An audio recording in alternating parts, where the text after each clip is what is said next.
व्यवस्थित वाटेल, सुरक्षित वाटेल, त्यांची काळजी घेतली जाईल, त्यांचं नीट संगोपन होईल, त्यांचा भविष्याचा नीट विचार होईल, अशा पद्धतीने आपण मुलांचं संरक्षण केलं पाहिजे. बाल संरक्षण हा काही कार्यक्रम नाहीये हो.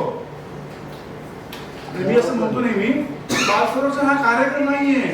बाल संरक्षण ही आपली सवय झाली पाहिजे आणि म्हणून आपण 24/7 विचार केला पाहिजे, प्रयत्न केला पाहिजे. या 24/7 म्हणजे आपण 24/7 म्हणतो तर आपण त्या सगळ्या गोष्टींची काळजी घेण्याची गरज आहे. हे सगळे मुद्दे आपल्याला समजून घ्यायला आणि या सगळ्या याच्यामध्ये मग पोलिसांचा रोल प्रचंड मोठा आहे. कायदा कुठलाही म्हणजे मुलांच्या संदर्भात कायदा जेव्हा होतं तेव्हा अधिनियमाच्या अंमलबजावणीमध्ये पोलिसांची भूमिका फार महत्वाची आहे.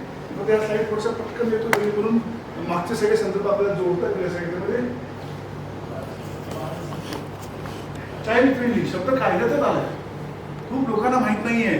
म्हणजे आपण काय व्यक्तिगत बोलतात तर याच्याबद्दल तुम्ही विचार करा की आपली शहरं, आपली पोलीस स्टेशन, आपली न्यायालय, मुलांसाठीच्या शाळा, पालिका कार्यालय, ज्या ज्या ठिकाणी मुलांचा संपर्क येतो त्या सगळ्या व्यवस्था जर बाल्सनीही करायच्या असतील तर आपल्याला काय काय करता येऊ शकतं याचा आपण पाठपुरावा पत्रकार म्हणून माध्यम म्हणून करता येऊ शकतं का, याचा आपण विचार करायला हवा. आता बऱ्याच ठिकाणी भिंती रंगवल्या म्हणजे आम्ही बाल्स नाही झालो असा एक समज आहे. भिंतींवर कार्टून काढले, छान छान चित्र काढले की आम्ही बाल्स नाही झालो. नाही ना, सगळं छान छान रंगवलं. मग बसलेला माणूस त्या ठिकाणी जर नीट बोलणारा नसेल तर परत तो नीट बोलणारा सापडला, पण नंतर समजा तो जे काही डॉक्युमेंट करतो ते नीट करणारा नसेल तर एका केसचं तुम्हाला उदाहरण सांगतो. 40 केस तेव्हा पॉक्सो कायदा नव्हता. 2003 ची घटना आहे. 2003च्या घटनेमध्ये एका मोठ्या एअरलाईन्स कंपनीचा मॅनेजर, मोठी एअरलाईन्स कंपनी भारतातली, त्याचा मॅनेजर हा त्याच्या मुलीचं लैंगिक शोषण करतो. आईला त्याचं माहिती होती, त्या मुलीच्या आईलाही माहिती होती, पण ती सगळं समाजाचा जो काही दबाव होता आणि बाकीच्या ज्या काही गोष्टी होत्या त्याच्यामुळे तिला भीती वाटत होती की हे सगळं बाहेर कसं आणणार. आणि मग जेव्हा त्या मुलीच्या माध्यमातून ही जेव्हा ती मुलगी कॉलेजवर राहायला लागली 11वीत असताना, तेव्हा कॉलेजमध्ये शिक्षकाच्या लक्षात आलं ती फार अशी गोंधळलेली असते, अशी एकटी बसलेली असते, बोलत नाही इतरांशी. जेव्हा तिने त्या प्रोफेसरने जेव्हा तिच्यासोबत संवाद साधला तेव्हा त्यांना पहिल्यांदा कळलं की असं काहीतरी त्या मुलीसोबत होत आहे. आणि म्हणून त्यांनी मग काय केलं, त्या मुलीशी संवाद साधला आणि संवाद साधल्यानंतर सगळं सत्य बाहेर आलं. त्या मुलीच्या मनात भीती काय होती की वडील माझा वापर आतापर्यंत करत होते, पण आता ते माझ्या बहिणीचा सुद्धा वापर करायला लागले आणि म्हणून तिला अधिक त्रास होतो की हे सगळं थांबलं.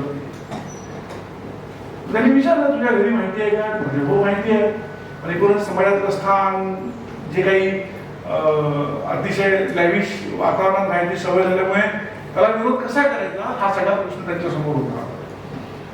पण त्या मुलीसोबतचा सततचा संवाद त्या प्रोफेसरने ठेवला, त्या शिक्षकांनी ठेवला, तिची हिंमत बांधली त्या सगळ्यासाठी. आणि मग जेव्हा हे प्रकरण पुढे आणलं गेलं आणि मग खूप 2 ते 3 महिन्याच्या कालावधीनंतर असं ठरलं की आपण पोलिसांकडे तक्रार करायची.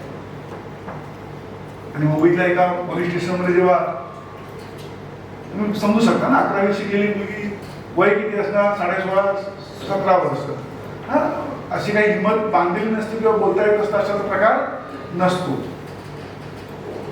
तरी सुद्धा तिने हिंमत करून सांगण्याचा प्रयत्न केला. तर जेव्हा पोलीस स्टेशनमध्ये गेले तर पोलीस स्टेशनमध्ये सगळ्यात पहिला ते अधिकारी समजून घ्यायलाच तयार नव्हते की वडील असं काही करत असतील.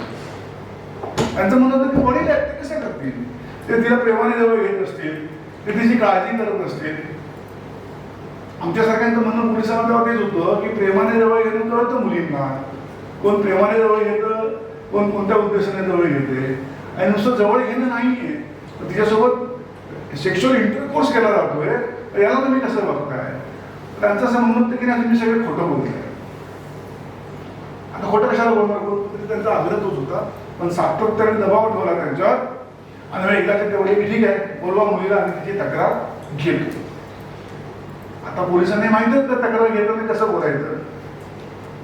मग जेव्हा त्या मुलीसोबत बोलायला बसले तेव्हा बाकीच्या 1, 2, 3, 4 असे प्रश्न झाले. आणि त्याच्यानंतर मग त्यांनी असा एक प्रश्न त्या मुलीला विचारला की बेटा सांग आता प्रश्न बघा नंतर काय होता, तो अजूनही प्रश्न मला लख्खपणे आठवतो म्हणून तुम्हाला सांगतोय की बेटा सांग, तुझे बाबा तुझ्यासोबत तुझ्या आईसोबत जसे वागतात तसे वागतात का? नाही. लगेच अधिकारी बघा ती नाही म्हणते. म्हटलं सर ती नाही म्हणणारच ना, कारण तुमचा प्रश्न समजायला मला सुद्धा 2 मिनिटं लागली.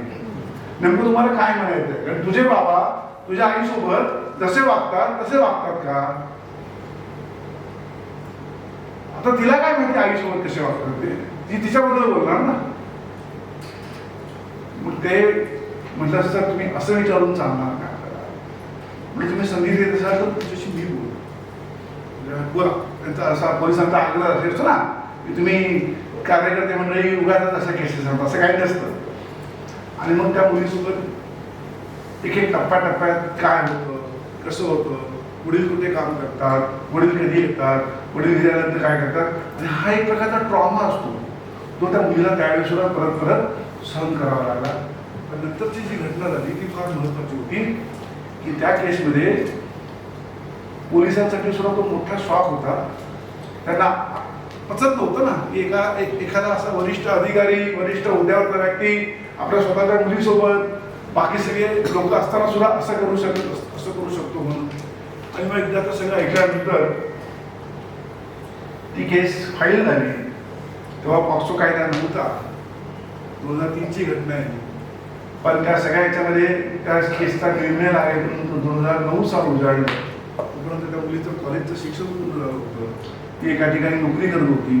ती परत घरी नाही गेली कारण तिची बालकल्याण समितीच्या माध्यमातून व्यवस्था कुठे करता येते पाहिले, कारण घरी गेल्यानंतर तिला परत त्रास होऊ शकला असता अशा या घटनांमध्ये. आज ती मुलगी प्रतिष्ठित डॉक्टर आहे, छान पद्धतीने ती शिकली, पुढे घरात कुटुंबातून बाहेर पडली, ती शिकली, हुशार होती प्रचंड.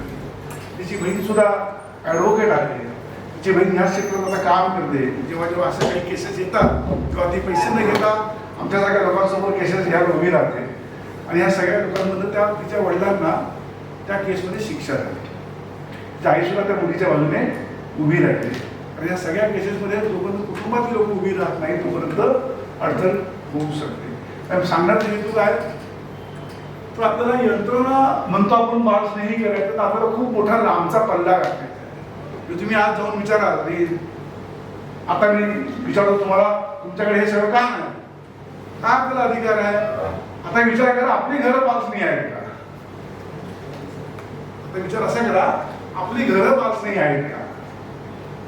आपल्या घरातलं मूल सुरक्षित घरात वावरू शकतं अशी आपण बांधणी केलेली आहे का? विचार करा. आपल्या सोपं उदाहरण तुम्हाला सांगतो. आपल्या कुटुंबातली दरवाजे जे आहेत, खिडक्या ज्या आहेत, त्याच्या कडी पॉईंट कुठे आहेत त्याचा विचार करा.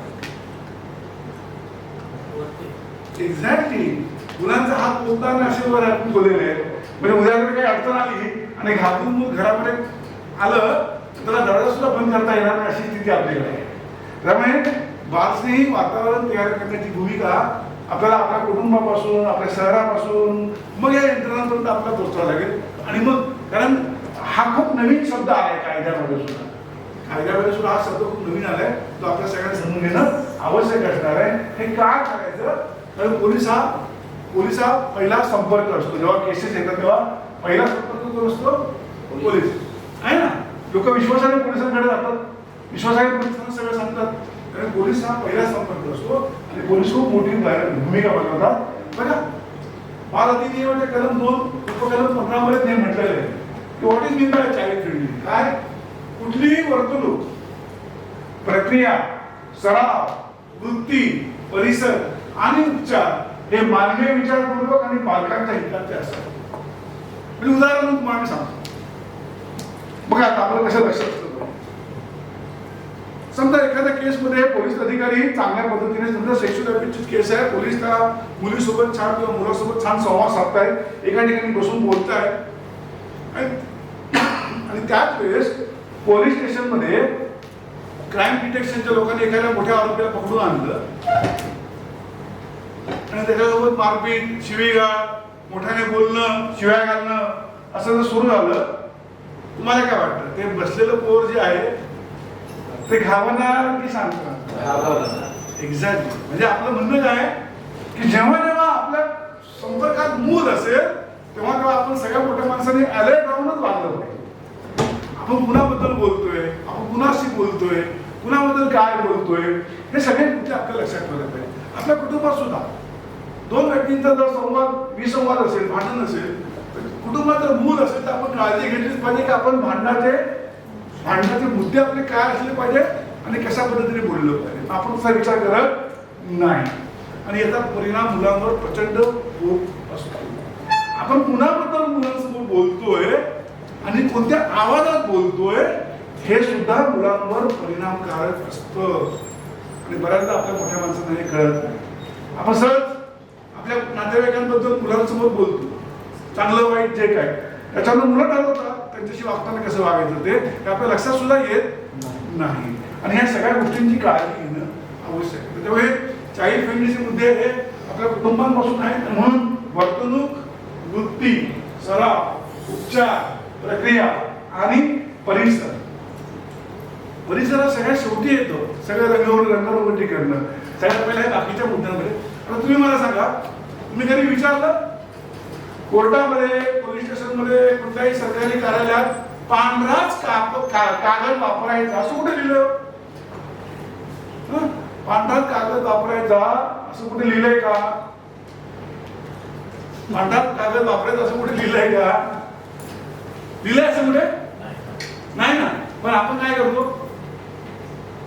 कागद कुठला वापरतात सगळीकडे? पांढराच वापरतात. रंगीत पेपर वापरायला म्हणायचे नाही. हे सगळे मुद्दे आहेत त्या भूमिकेत आपण बघितलं ना. आणि म्हणून या सगळ्या ह्याच्यामध्ये बघ मगाशी जे म्हटलं आपण, मगाशी सरांनी सांगितला SJPUचा मुद्दा आणि CWPUचा मुद्दा. तुम्ही उद्या विचारायला जाल, मगाशी बोलता बोलता आपले पत्रकार मित्र आपल्याला म्हणजे की आम्ही जाऊन विचारण्याच्या आपलं माहिती असलं पाहिजे किंवा नेमकं काय विचारायचं आणि कसं विचारायचं. मग मला माहिती असलं पाहिजे. त्याला 107 मध्ये म्हटलंय तर तुम्ही उद्या कुठल्या वरिष्ठ अधिकाऱ्याला विचारायचं कुठे लिहिले असं सांगा आम्हाला. नाही आम्ही प्रशिक्षणामध्ये ऐकणार तुम्हाला कोण? मग आपल्याला सुद्धा काय माहिती असली पाहिजे, कायद्यात सुद्धा ते नेमकं कुठे म्हटलंय काय म्हटलंय याची आपल्याला नीटची काळजी घेणं कधी कमी. म्हणून बालकल्याण पोलीस अधिकारी हा सगळ्यात महत्वाचा मुद्दा ठरतो. या सगळ्या ह्याच्यामध्ये पण या सगळ्या गोष्टी आता बघा मगाचा जो मुद्दा होता ना आपल्याला, म्हणजे जेव्हा चाइल्ड सेक्शुअल अब्यूजच्या किंवा कोणत्याही प्रकारचे केसेस पोलीस स्टेशनला जातील तेव्हा ही सगळी माहिती आवश्यक आहे. मग आपल्याला याचं ऑडिट करता येऊ शकतं का पत्रकार म्हणून? माझ्या शहरातल्या, माझ्या जिल्ह्यातल्या, माझ्या संपर्कातल्या पोलीस स्टेशनमध्ये हे सगळं आहे का विचार करता येऊ शकतो त्याला आणि याचं ऑडिट आपल्याला करता येऊ शकतं का याचा आपल्याला हे करायचं. आता ही सगळी माहिती दर्शनी भागात लावली पाहिजे. जातात त्या लावली. बाकी सगळे नाव असतात, वरिष्ठ पोलीस निरीक्षक क्राईम, पोलीस निरीक्षक कम्युनिटी, पोलीस निरीक्षक लॉ अँड ऑर्डर, हे सगळे ते पाठ असतात.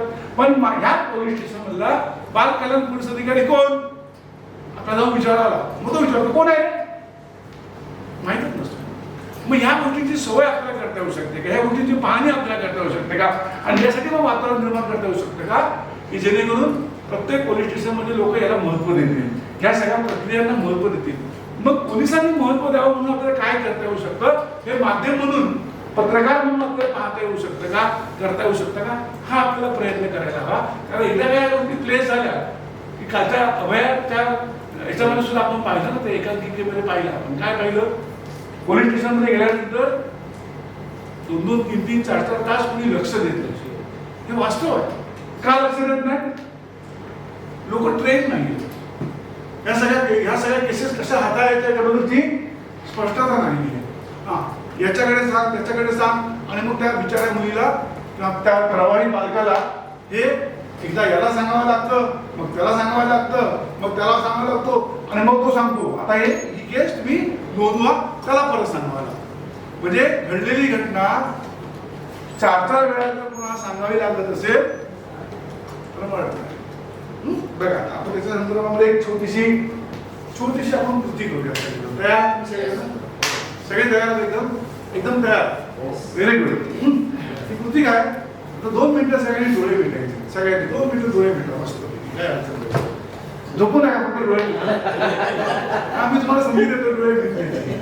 डोळे मिटा आणि माझ्या सूचना ऐका.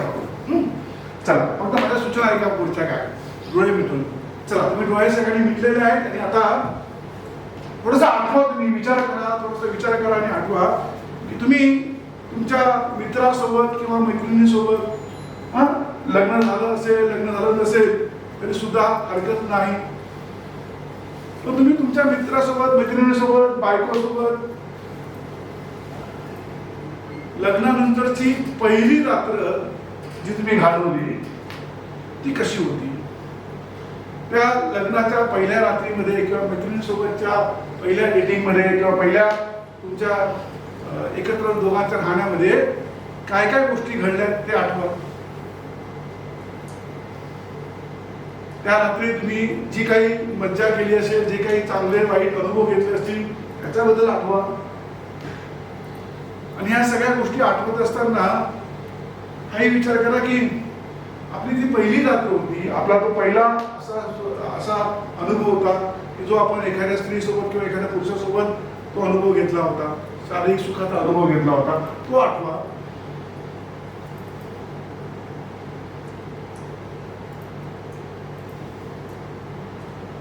आठवतोय सगळ्यांना तो अनुभव? ओके, ठीक. आता डोळे बघूया, लगेच त्या फ्रान्समध्ये जाऊ नका.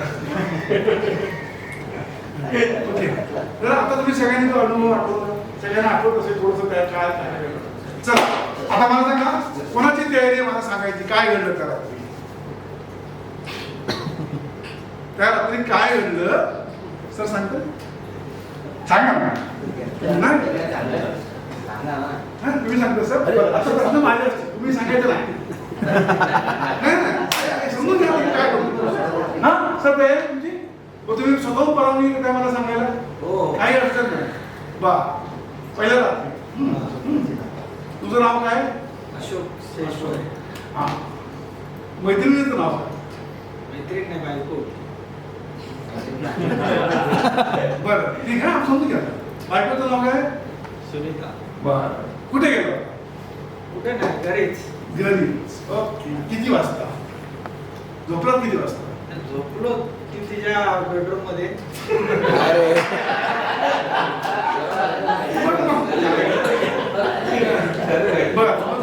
मग तुम्ही तिच्या बेडरूम मध्ये गेला? नाही,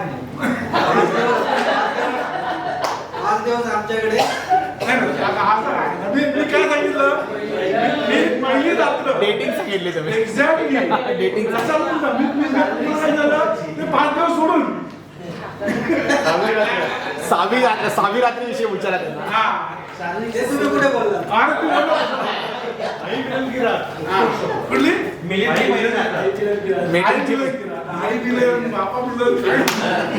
चंद्रमी म्हणजे लक्षात घे. मला का केलं कोणाची, मला इच्छा नव्हती तुमचं काय झालं ऐकण्याची, पण आपण मोठी माणसं जर सांगायला घाबरत असू, आपण मोठी माणसं जर लाजत असू, आपण मोठी माणसं जर बोलत नसू, तर आपण कशी अपेक्षा करतो की हे सगळं मुलांनी आम्हाला सांगावं? हा मुद्दा. कसं शक्य आहे मला सांगा? कसं शक्य आहे? मग पोलीस विचारतात ना, कोण होता, काय होता, आतमध्ये गेलं, काय केलं, सुरुवात कुणी केली, मग पहिलं काय काढलं, हे सगळे प्रश्न असतात. आणि हे सगळं सांगणं एखाद्या मुलीला किंवा एखाद्या बालकाला हे फार कठीण वाटतं. पण हे एक जण विचारत आहे ना, सगळ्यांना त्याच्यामध्ये इंटरेस्ट असतो विचारण्यामध्ये.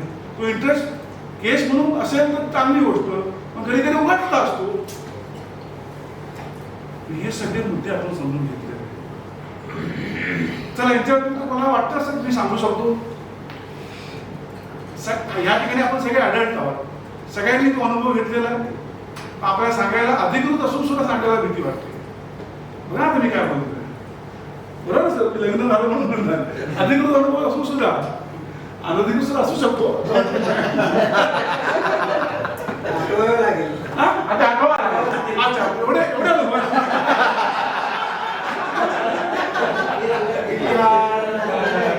आता मला कळलं डोक्यावर चप्पल का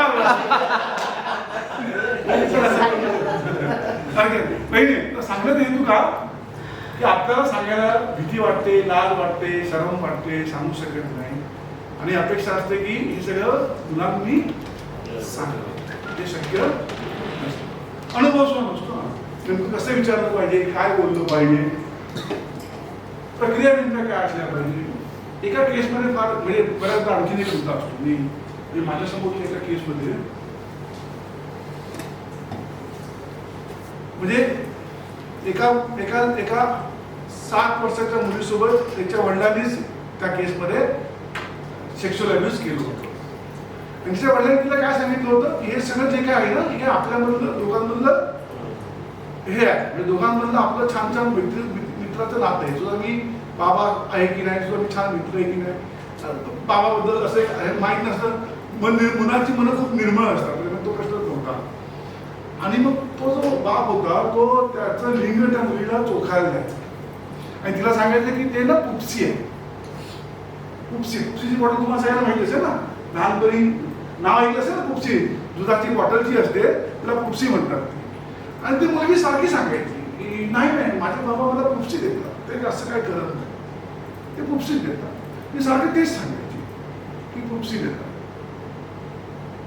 मग पुपसी देतात म्हणजे काय नेमकं, मग थोडासा वेगळा प्रयोग आम्ही त्या मुलीसोबत केला की त्या मुलीला मग असं पुरुषाचं हे काढला, स्केलेटन तयार केलं, त्याच्यातले वेगवेगळे अंग दाखवले, स्त्रियांचे वेगवेगळे स्केलेटन तयार करून अंग दाखवले. आणि मग तिला विचारलं की याच्यापैकी काही याला कशाला पुपसी म्हणतात का बाबा. मग तिने त्या चित्रातल्या लिंगाकडे बोट दाखवून सांगितलं की हे पुपसी आहे. शोधून काढलं नसतं तर पुपसी मिळालंच. मुलांसोबत जेव्हा घटना घडतात तेव्हा खूप सांभाळून मुलांशी बोलावं. पण आणखीन एक मोठा मुद्दा की आपण मोठी माणसं झाकलेल्या लैंगिक अवयवांबद्दलच फक्त बोलतो. आपले जे लैंगिक अवयव झाकलेले आहेत त्याच्याबद्दल बोलतो. मग केवळ झाकलेल्या लैंगिक अवयवांचाच फक्त वापर होतो का, म्हणजे लैंगिकतेची प्रक्रिया जेव्हा होते त्याच्यामध्ये फक्त झाकलेल्या अंगाचा उपयोग होतो का, होतो की नाही. कपाळाचा उपयोग करतात लोक, ओठांचा उपयोग करतात, मानांचा उपयोग करतात. त्याच्याबद्दल आपण कधीच बोलत नाही. आपण कशाबद्दल बोलतो, छातीबद्दल बोलतो, ओटीबद्दल बोलतो आणि आपल्या लैंगिक अवयवाबद्दल बोलतो. त्या पलीकडे आपण कधीच बोलत नाही. आणि मोठ्या अडचणी आहेत तिकडे सुद्धा. म्हणजे आपण झाकलेले जे अवयव आहेत ते फक्त झाकून ठेवायचे. म्हणजे आणखी एक सोपं उपाय लोक काय होतात की स्विमिंग करताना जे अंग आपण झाकतो तेवढेच अंग तेवढेच लैंगिक अवयव आहेत असं कोणी सांगितलं. माझं अख्खं शरीर माझं आहे ना, मग माझ्या शरीरावर माझा अधिकार असला पाहिजे हे आपण मुलांना शिकवतच नाही. आपण मुलांना काय शिकवतो, फक्त झाकलेल्या अंगाबद्दलच शिकवतो. मी ठरवलं पाहिजे की माझ्या अंगाला कोणाला हात लावायला द्यायचा, कोणाला हात लावायला द्यायचा नाही. मग माझ्या शरीरावर माझा अधिकार आणि माझ्या शरीरावर माझा अधिकार ही संकल्पना आपण कधीच मुलांना समजून सांगत नाही. त्या भूमिकेतून आपण त्या गोष्टी सांगण्याची गरज आहे. आता सुद्धा तुम्हाला मी सांगितलं ना, तुमच्या संपूर्ण शरीराला हात लावा. तुम्ही कसं लावा बघूया, प्रयोग करून आपण. चला, कोण येतो व्हॉलेंटियर, कोण येतं? प्रमोदचा चला तुम्ही द्या सर.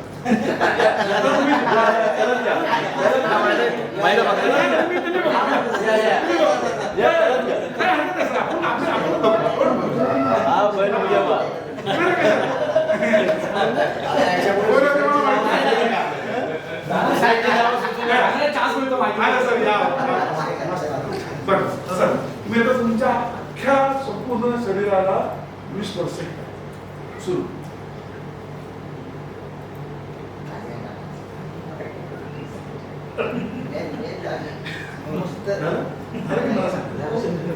एवढं त्यांना सांगतोय बघ, एवढं लक्षात तुमच्या काय होते, याची चूक नाही. आपल्याकडे लहानपण आपल्या मनावर बिंबवलं की जेवढं दिसतं तेवढं दाखवतो. म्हणजे आपण चला सगळे बसल्या करतात, सर मी पण सोबत नाही असं उभी राहून करता तुम्ही सगळे जण बसून करणार, उभा राहून राहिलं पाहिजे सगळे म्हणजे जेव्हा आपल्याला सांगितलं जातं की आपल्या शरीराबद्दल आपण जागृत असलं पाहिजे, तर नेमकं शरीर म्हणजे आपलं नेमकं काय असतं हे सुद्धा आपल्याला सांगता आलं पाहिजे. मग आपण काय केलं पाहिजे याच्यामध्ये, चला सगळे डोक्याला हात, संपूर्ण केस कपाळ, आपल्या भुवया, आपल्या डोळे, गाल, नाक, कान, ओठ, हनुवटी, गळा, खांदे, छाती आपली नाव आपली छाती, पोट, पोटीचा भाग, आपल्या अवयवाचा भाग, खाली खाली पाय, तळपाय, मागून हात, मागचे निकंब आपले, पाय, हात केलं की नाही आपण आपलेच होते ना आपण हे काय केलं हे का केलं आपण मुलांना हे शिकवतच नाही तुम्ही मुला आपण काय म्हणतो शरीर म्हणजे काय हे दोन भाग एवढंच बोलतो आपण आपलं अख्खे शरीर म्हणून आपण कधीच मुलांसमोर या गोष्टी करायला प्रयत्न करतो तर तुमच्या आता सगळ्या गोष्टी थँक्यू सर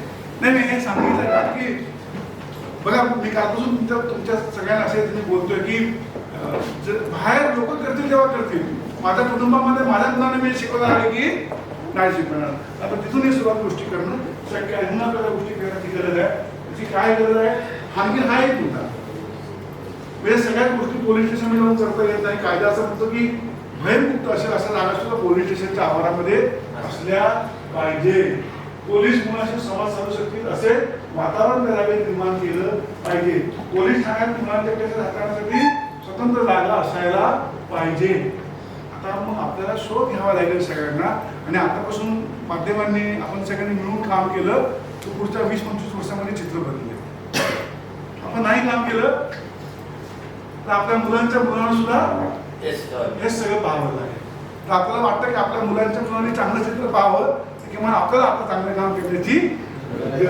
या सगळ्याच्यामध्ये बघायची जेव्हा तुम्ही गुगल करता तर गुगलवर पोलिसांचा चेहरा पोलीस म्हणजे कसं कुठला एखादा पोलीस अधिकारी असतो आणि बाकी काहीच नसतं चित्रच नाही गुगलवर हे चित्र बघा आता असं वातावरण कधी पोलीस भेट बसणार का टेबल नसला पाहिजे समोरासमोर बसून बोलले पाहिजे हे त्याची टोपी आहे त्याचे कपडे आहेत आणि हे वातावरण तयार व्हावं की तिकडे मुलांना आणि पोलिसांना सुद्धा बोलताना असं वातावरण आपल्याकडे पोलीस स्टेशनला असलं पाहिजे यासाठी आपल्याला प्रयत्न करता येऊ शकतो हे पाहिजे आता काय होतंय CSRच्या माध्यमातून अनेक पोलीस स्टेशनमध्ये आता आपण बघितलं ना कोविडच्या काळामध्ये रिलायन्स फाउंडेशनने काय दिले मोठे मोठे तंबू दिले किंवा मग पोलीस स्टेशनला कूलर देतात घेतात पोलीस स्टेशनमध्ये सुद्धा कूलर दिलं काय दिलं घेतात सगळं मेंटेनन्स ठेवत नाही इकडे करणं सगळं गेलं मग हे इनबिल्ट सगळं असलं पाहिजे ना पोलिसांनी सुद्धा याची काळजी घेत त्या सगळ्या गोष्टींची काळजी करण्याची गरज आहे त्यामुळे ते सगळे मुद्दे आपण पाहण्याची गरज आहे या सगळ्या प्रक्रियांमध्ये या सगळ्यांनी मिळून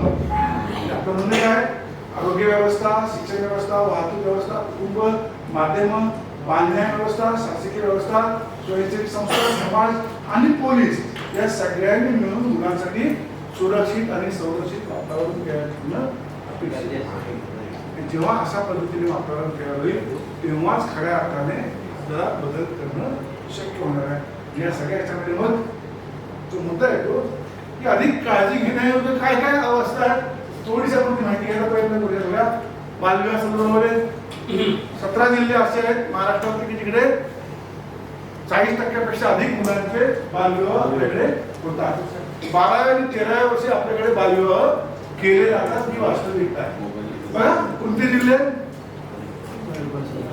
परभणी 48 148 मुलीची लग्न बीड धुळे लातूर सोलापूर जालना हे सगळे जिल्हे आहेत त्यावर हा डेटा माझा नाही ना NFBचा शाळेचा डेटा आहे आरोग्य विभागाचा डेटा आहे आरोग्य विभागाचा डेटा काय सांगतोय आरोग्य विभागाचा डेटा काय सांगतोय एवढे लग्न एवढे बालविवाह होतात त्यामुळे ही परिस्थिती तशी फार गंभीर आहे बालविवाह प्रतिबंधक अधिकारी सगळ्या जिल्ह्यात आहेत कोणाला माहिती आहे कोण आहे बालविवाह प्रतिबंधक अधिकारी कोण आहे जिल्हाधिकाऱ्याकडे 174 कमिट्यांचा तो अध्यक्ष असतो तो काय काय करणार आहे ना बरं बालविवाह मग आपल्या जिल्ह्यात आपल्या परिसरात होतात की नाही होतात बरोबर आम्हाला माहीतच नसेल तर आपण प्रश्न विचारणार कसे आपण माहिती घेणार कशी आपण प्रक्रिया करणार कशा हा खरा मुद्दा आहे त्या माहितीसाठी सांगून ठेवतो शहरी भागात बाल विकास प्रकल्प अधिकारी जो आहे तो बालविवाह प्रतिबंधक अधिकारी आहे आणि ग्रामीण भागामध्ये ग्रामसेवक हा बालविवाह प्रतिबंधक अधिकारी आहे. त्या दोन लोकांकडे जबाबदारी कायद्याने सोपवली गेलेली आहे जे आपल्याला माहिती असली पाहिजे. मुलांचा व्यापार बघा, मुलांचा व्यापार 35,000 बालकं आपल्याकडे कुठे गेली माहित नाही, ही वास्तविकता आहे. जर ही आकडेवारी 2021 आकडेवारी आलेली नाहीये तर आपल्याला मिळणार होती. विधी संघाच्या बालकं किती आहे 2020 पर्यंत ती 44,174 होती. त्यामुळे एवढ्या मोठ्या प्रमाणामध्ये मुलं ही विधी संघर्षग्रस्त आपल्याकडे आहेत ज्यांना आपण बाल गुन्हेगार म्हणतो. आता कायद्यानं एखाद्या मुलाला बाल गुन्हेगार बोलणं हाच मोठा गुन्हा आहे. त्याच्यामुळे त्याला आपण काय बोललं पाहिजे, विधी संघर्षग्रस्त म्हणून. ते कायम लक्षात ठेवलं पाहिजे. बाल मृत्यू आहेत ना आपल्याकडे, म्हणजे शहराच्या जवळच्या आसपासच्या भागात सुद्धा आपल्याकडे मोठ्या प्रमाणामध्ये बाल मृत्यू आहे आणि ही संख्या मोठी आहे. वेळोवेळी हायकोर्टात माननीय उच्च न्यायालय सरकारला फटकारत असतं, पण तरी सुद्धा आजच्या तारखेला ही परिस्थिती आपल्याकडे आहे ते आपण समजून घेणं आवश्यक आहे. या सगळ्या जणांवर दोघंही लक्षात सांगतो. तुम्हाला सांगितलं 2007 जो अभ्यास आहे तो अभ्यास काय सांगतो, किती टक्के मुलं 53%, म्हणजे 100 तली 53 मुलं. हा अधिकृत आकडा आहे. जेव्हा महाराष्ट्राचा अभ्यास मी केला 2007 भारत सरकारसाठी, तेव्हा हा आकडा महाराष्ट्रासाठी जवळपास 100 70 मुलांचा होता, 70% होता. त्याच्यामुळे एवढी मुलं ही लैंगिक शोषणाचे बळी पडत आहेत आणि त्याच्याबद्दल आपण बोललो बघा. मुलींचं प्रमाण 47% आणि मुलांचं प्रमाण 52%, जवळपास 53% मुलांचं प्रमाण जास्त. हो, मुलांचं प्रमाण जास्त आहे. म्हणून मुद्दा तोच आहे की आपल्याला वाटतं फक्त लैंगिक शोषण मुलींचं होतं, असं नाही आहे. तो मुलांचं सुद्धा लैंगिक शोषण आपल्याकडे होतं. आणि खास करून काल सरांनी मला एक प्रश्न विचारला होता की 6 महिन्याच्या बाळाचं कसं किंवा 6 वर्षाचं बालकासोबत सुद्धा कसा लैंगिक अत्याचार होतो. हे वास्तव आहे. आपल्याकडे गैरसमज आहे. गैरसमज काय आहे की जेवढ्या लहान वयात शारीरिक संबंध होतील तेवढं त्या व्यक्तीला जर गुप्तरोग झाला असेल तर तो बरा होतो. त्याच्यामुळे बऱ्याचशा मुलांचा बळी या सगळ्या गोष्टींसाठी जात असतो. तुम्ही बघा मोठे ग्रामीण भागात तर म्हणजे एक 5-6 वर्षापूर्वी एका केसमध्ये अख्खं नाशिक जळत होतं 7 दिवस. त्या केसमध्ये त्या मुलाच्या संपर्कात जेव्हा मी आलो, 10वी शिकणारा मुलगा होता. आणि जेव्हा त्याला विचारलं की बेटा तुला हे कुठे मिळाले सगळे माहिती, तू काय नाही काका, आमच्या गावामध्ये पान ठेल्यावर 10,000 रुपयाला या क्लिप मिळतात, पॉर्न क्लिप्स. ग्रामीण भागामध्ये आता 10 रुपयाला 20 मिळतात. बघा तुम्ही कधी चेक केलं, पत्रकार म्हणून माहिती घ्या की आपल्या गावामधल्या किंवा आपल्या शहरातल्या पान ठेल्यावर पॉर्न फिल्म्स कुठे मिळतात. हा मोठा मुद्दा आहे. हा मोठा मुद्दा आहे. म्हणजे ज्यांच्याकडे नेट अवेलेबल आहे, ज्यांच्या कुटुंबात नेट आहे, ती मुलं स्वतःहून डाउनलोड करून घेत आहेत. पण जिकडे नेट अवेलेबल नाही तिकडे ग्रामीण भागामध्ये हे पसरवण्याचं काम कोण करत आहे, ही जे छोटे छोटे शॉप्स आहेत 10 रुपयात 20 फिल्म्स सहज मिळतात. आणि याच्यातनं मग चॅलेंज होतात मुलांना की हे तू करून दाखव. म्हणजे जी नाशिकची केस होती त्या नाशिकच्या केसमध्ये सुद्धा तो पार्ट होता की त्या मुलाला चॅलेंज केलं गेलं की त्या फिल्ममध्ये ते तू बघितलं असणार तसं तू करून दाखव. त्यामुळे हे सगळे मुद्दे आणि आपली मुलं सुद्धा याचा बळी कधीही जाऊ शकतात. त्यामुळे म्हणजे मी इतर मुलांच्या पेक्षा मी असं नेहमी म्हणतो की माझ्या कुटुंबातल्या मुलांना जर मला वाचवायचं असेल तर मला नीट काम करावं, आपोआप बाकीची मुलं सुद्धा वाचतील. त्या भूमिकेला आपल्या गोष्टी पाहण्याची गरज आहे. आणि या सगळ्या याच्यामध्ये हा जो मुद्दा आहे बघा, हे फार इंटरेस्टिंग आहे. हा ते प्रमाण कुणाला 53% मुलांपैकी कोणाला सांगितलं नाही किती लोक आहेत, 72% लोक आहेत. भाऊ बहिणी माहिती दिली, माहिती फक्त किती लोकांनी दिली, 6% लोकांनी. पालकांना माहिती दिली 11%, इतरांना माहिती दिली म्हणजे शाळेतले शिक्षक किंवा मित्र यांना आणि 6%. आणि या 53% सुद्धा फक्त पोलिसांकडे किती टक्के केस गेल्या, 3%. म्हणजे आता जो काही तुम्हाला आकडा मिळणार भविष्यामध्ये पोलिसांकडे आलेला तो असेल असा 3%, 4%, 10% असेल. म्हणजे पलीकडे आकडा मोठा दिसत नाही. आणि आपल्याला या सगळ्या गोष्टीकडे म्हणून गांभीर्याने पाहण्याची गरज आहे. गांभीर्याने सगळ्या मुद्द्यांनी आपल्याला पाहायला पाहिजे.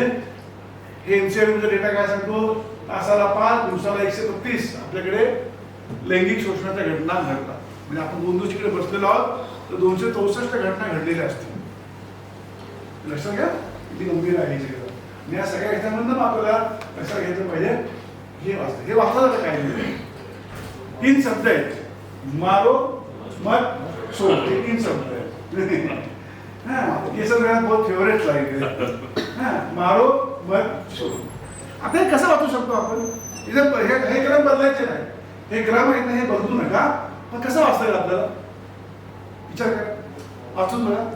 मारो मत छोडो. ओके, असं वाचता येईल की मारो मत सोडो, किंवा असंही वाचता येईल मारो मत छोडो. म्हणजे एक कॉमा जो आहे हा एक कॉमा काय करतो, एक्झॅक्टली. आणि म्हणून कायदा समजून घेताना, कायदा वाचताना कॉमा, फुल स्टॉप, शुड, मे हे जे शब्द आहे, शाल, हे शब्द फार महत्त्वाचे ठरतात. कायदा कुठे थांबतो, कायदा कुठे काय सांगतो, कायदा अंडरकरंट काय सांगतो हे सगळं समजून घेणं फार इंटरेस्टिंग असतं. आपले सगळे कायदे ह्या 3 शब्दांप्रमाणे आहेत. प्रभावित बालकाचा वकील सुद्धा वापरतो आणि पब्लिक प्रोसिक्युटर सुद्धा प्रभावित बालकाचा वकील म्हणजे पब्लिक प्रोसिक्युटर सुद्धा वापरतो तोच कायदा, आणि तोच कायदा आरोपीचा वकील सुद्धा वापरतो. आणि म्हणून कायद्याची खुबी आहे. कायदा तुम्ही जेव्हा जेव्हा वाचता तेव्हा तो नव्याने कळतो. कायदा तुम्ही जेव्हा जेव्हा वाचता तेव्हा तो नव्याने कळतो. त्याच्या मागचं कारण ते आहे. सगळ्याच्यामध्ये मग हे जे कायदे आहेत हे मी नेहमी सांगतो की हे 5 कायदे आपल्या सगळ्यांच्या मोबाईलमध्ये कायम असले पाहिजे. कधी पण रेफरन्स करता आला पाहिजे, कधी पण आपल्याला सांगता आलं पाहिजे, कधी पण आपल्याला बोलता आलं पाहिजे. आणि ह्या सगळ्या गोष्टी आपल्याला करता येऊ शकतात का हे आपण पाहिलं पाहिजे. या सगळ्याच्यामध्ये मग आपण तो बोगीचा मुद्दा की क्रिमिनल जस्टिस सिस्टीम किंवा जस्टिस त्याच्याबद्दल दुसऱ्याने सांगितलं त्याच्यामध्ये मी जात नाही, पण हा जो मुद्दा आहे ना, ही कायद्याविषयीची पूर्ण भूमिका आणि माहिती आपल्याला माहिती असणं आवश्यक आहे. मुलांवर लक्ष केंद्रित करून वयानं भूमिका नियोजन असलं पाहिजे आणि बाल न्याय यंत्रणांसोबत समन्वयाची भूमिका असणं आवश्यक आहे. तेव्हा सामाजिक कायदेशीर भूमिका आपल्याला घेता येऊ शकते आणि मुलांच्या संदर्भात ह्या गोष्टी करणं अपेक्षित आहे. आधी आपल्याकडे एखाद्याला शिक्षा झाली म्हणजे नाही, कालच्या म्हणजे हा मुद्दा तुम्हाला काल मीना नायकांनी सुद्धा सांगितलं की हे सगळं तयार करताना माझा सहभाग कमी मदत केली त्यांना. आणि माझं आजही म्हणणं आहे की एखाद्याला शिक्षा झाली म्हणजे न्याय मिळाला. लोक सहज बोलतात ना. निर्भयाच्या केसमध्ये सुद्धा त्याच्या आईने लगेच सांगितलं तेव्हा त्याला फाशीची शिक्षा दिली गेली तेव्हा की आता आज मला न्याय मिळाला. What is mean by that? म्हणजे न्याय म्हणजे काय? एखाद्याला शिक्षा होणं म्हणजे न्याय. पण त्या पलीकडे जे जिवंत माणसं असतात त्यांच्या मनावर त्याचे जे ओरखडे ओढलेले असतात त्याच्यावर समाज म्हणून आपलं काही जबाबदारी नाही आहे का काम करण्याची. हे सगळे खरे मुद्दे आहेत आणि त्या मुद्द्यांकडे आपल्याला नीट पाहण्याची गरज आहे. आणि त्या भूमिकेतून जेव्हा आपण पाहतो तेव्हा त्या सगळ्या गोष्टींची काळजी घेण्याची आपल्याला प्रचंड गरज लागते. आणि म्हणून हे मी घेणार नाही. ऑलरेडी आपल्याला तुषार सरांनी इंग्रजीतून दाखवलं, मराठीतून तुम्हाला मी दाखवून ठेवतो पटापट तुम्हाला डोळा काढून घालता येईल नेमकं काय आहे. 1960 पहिल्यांदा आपल्याकडे बॉम्बे चिल्ड्रन्स ऍक्ट का गुन्ह्यांच्या बाबतीमध्ये वेगळा कायदा असला पाहिजे असं का वाटतं सरकारला? जेव्हा इंग्रज आपल्या देशावर राज्य करत होते 1920च्या काळामध्ये तेव्हा ते एक गव्हर्नर होते. त्या गव्हर्नरांनी जेव्हा तुम्हाला सगळ्यांना माहिती असतं आपण इतिहासामध्ये सगळेजण शिकलो की 4 प्रांत होते बरोबर ना. बॉम्बे प्रांत, मद्रास प्रांत, दिल्ली प्रांत आणि कलकत्ता प्रांत. या 4 प्रांतमध्ये त्याचे गव्हर्नर जनरल होते ना. गव्हर्नर त्यांना म्हणायचं इंग्रजांच्या काळातले. असे गव्हर्नर एकदा जेलमध्ये व्हिजिटला गेले होते तेव्हा त्यांनी पाहिलं जेलमध्ये व्हिजिटला गेल्यावर की मोठ्या कैद्यांसोबत तिकडे लहान लहान मुलं सुद्धा कैदी म्हणून आहेत. त्यांनी तिकडच्या जेलरला विचारलं तेव्हा की हे काय प्रकार आहे, ही मुलं आहेत कोठडीमध्ये कशी आणि ही जेलमध्ये मुलंही का आली. तेव्हा त्या जेलरने सांगितलं की हे सगळे इंग्रज राजवटीच्या विरोधामध्ये बंड करणारी मुलं आहेत. आपल्या दृष्टीने ते क्रांतिकारक, त्यांच्या दृष्टीने ते बंड करणारे लोक आहेत.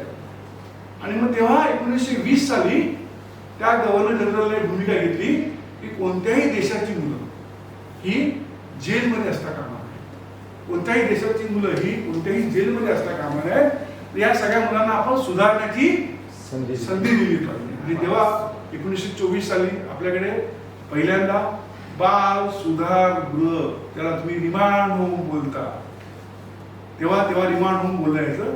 ही रिमांड होम तयार करण्यात आली. मुंबईतलं डोंगरीचं जे रिमांड होम आहे, म्हणजे आतातला रिमांड होम बोलत नाही, फक्त मी तेव्हाचं नाव घेतोय. जे बालगृह आताचं आहे हे ते 1924 साली झालेलं पहिलं महाराष्ट्रातलं बालगृह आहे. त्याला त्यावेळेस त्या काळामध्ये रिमांड होम बोललं जात होतं. आणि त्याचा हा इतिहास आहे जो आपल्या सगळ्यांना माहीत असलं पाहिजे. आणि मग 1960ला जेव्हा बॉम्बे चिल्ड्रन्स ऍक्ट झाला, मग 1986ला जे ऍक्ट, आणि मग नंतर आपण काल जे सांगितलं की आपण मुलांच्या अधिकारांच्या संहितेवर भारत सरकारने 20 नोव्हेंबर 1989च्या संहितेवर 11 डिसेंबर 1992ला सही केली. आणि त्यानंतर 2000 साली परत कायदा आला. 2015 नियम. हे सगळा जो इतिहास आहे तो याच्यामध्ये सांगितला गेलेला आहे. आणि हे सगळे मुद्दे त्याच्यामध्ये मांडले गेलेले आहेत. कारण एकूण 10 प्रकरण काय, हे पुस्तक बघितलं तुम्ही काय छान दिसतं, असं दिसतं. 10 प्रकरण 112 कलम. Yes sir please. Thank you everyone. और 2 दिन कैसे भी मुझे तो पता भी नहीं चला, लग रहा है कि जैसे अभी अभी आया हो. तो मुझे निकलना होगा. एंड आई होप कि आप लोग से फिर से कहीं ना कहीं मुलाकात जरूर होगी. ठीक है, प्लीज़ कुछ भी अगर आपको पूछना हो या कुछ भी मुझे बताना हो, anything to share, anything to tell, please you most welcome. Group पे हूँ, नंबर आप लोग के पास है. ठीक है, थैंक यू सो मच.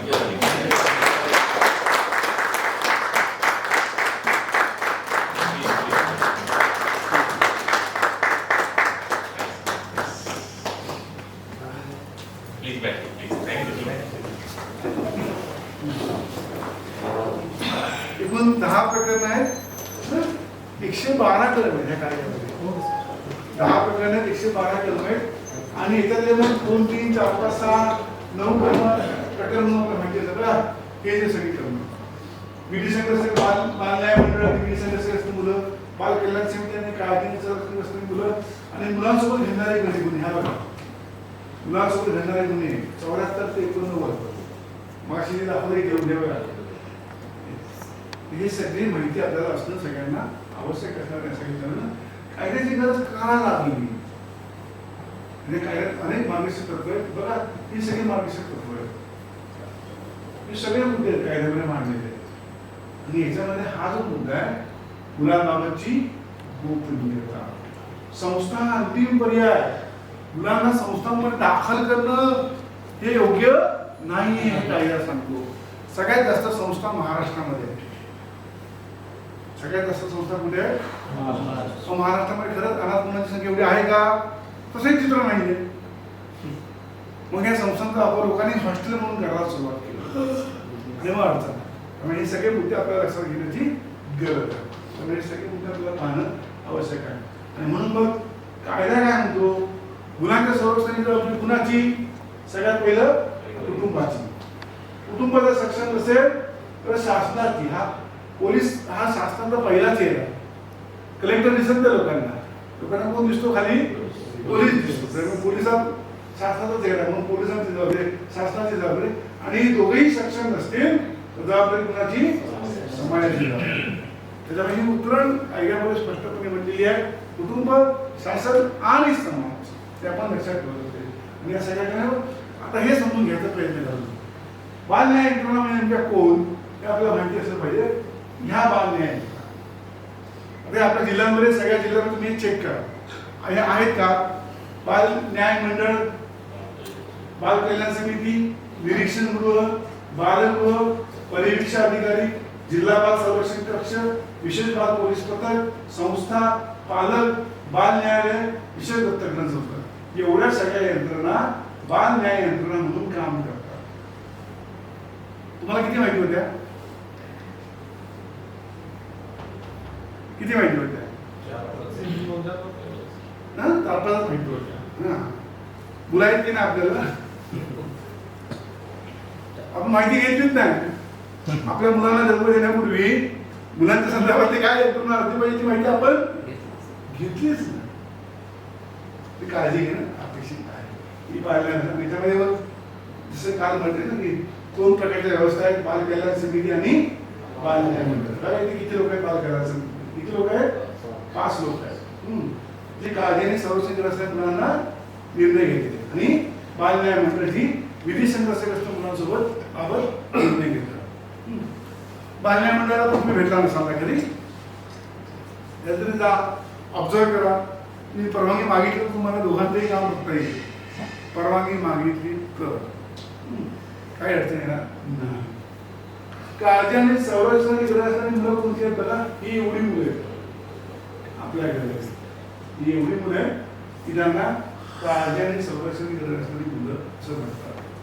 आता बऱ्याचदा आपल्याकडे एखादं मूल सापडलं की त्याला म्हणतो की आपण हे हरवलेलं मूल सापडलं, बोलतो ना आपण मिसिंग चाइल्ड. पोलीस सुद्धा काय म्हणतात, मिसिंग चाइल्ड. मग कसं शक्य आहे हो, ते मूल तर आपल्याला सापडलं, मग मिसिंग चाइल्ड कसं? खरं तर ते फाऊंड चाइल्ड असलं पाहिजे. खरं तर ते काय असलं पाहिजे, फाऊंड चाइल्ड असलं पाहिजे. पण आपल्याकडे एवढ्या वर्ष काय भूमिका घेतली गेली, आम्ही त्याचे आई बाबा हरवले, मूल तर आम्हाला सापडले. पोलिसांनी काय म्हटलं पाहिजे, आम्हाला मूल सापडले, त्याचे आई बाबा हरवले, त्याचे पालक हरवले. बोलतो कसा आपण उलट बोलतो. काय बोलतो, हरवलं मूल सापडलं. मूल कुठे हरवलंय, त्याचे आई बाबा हरवले.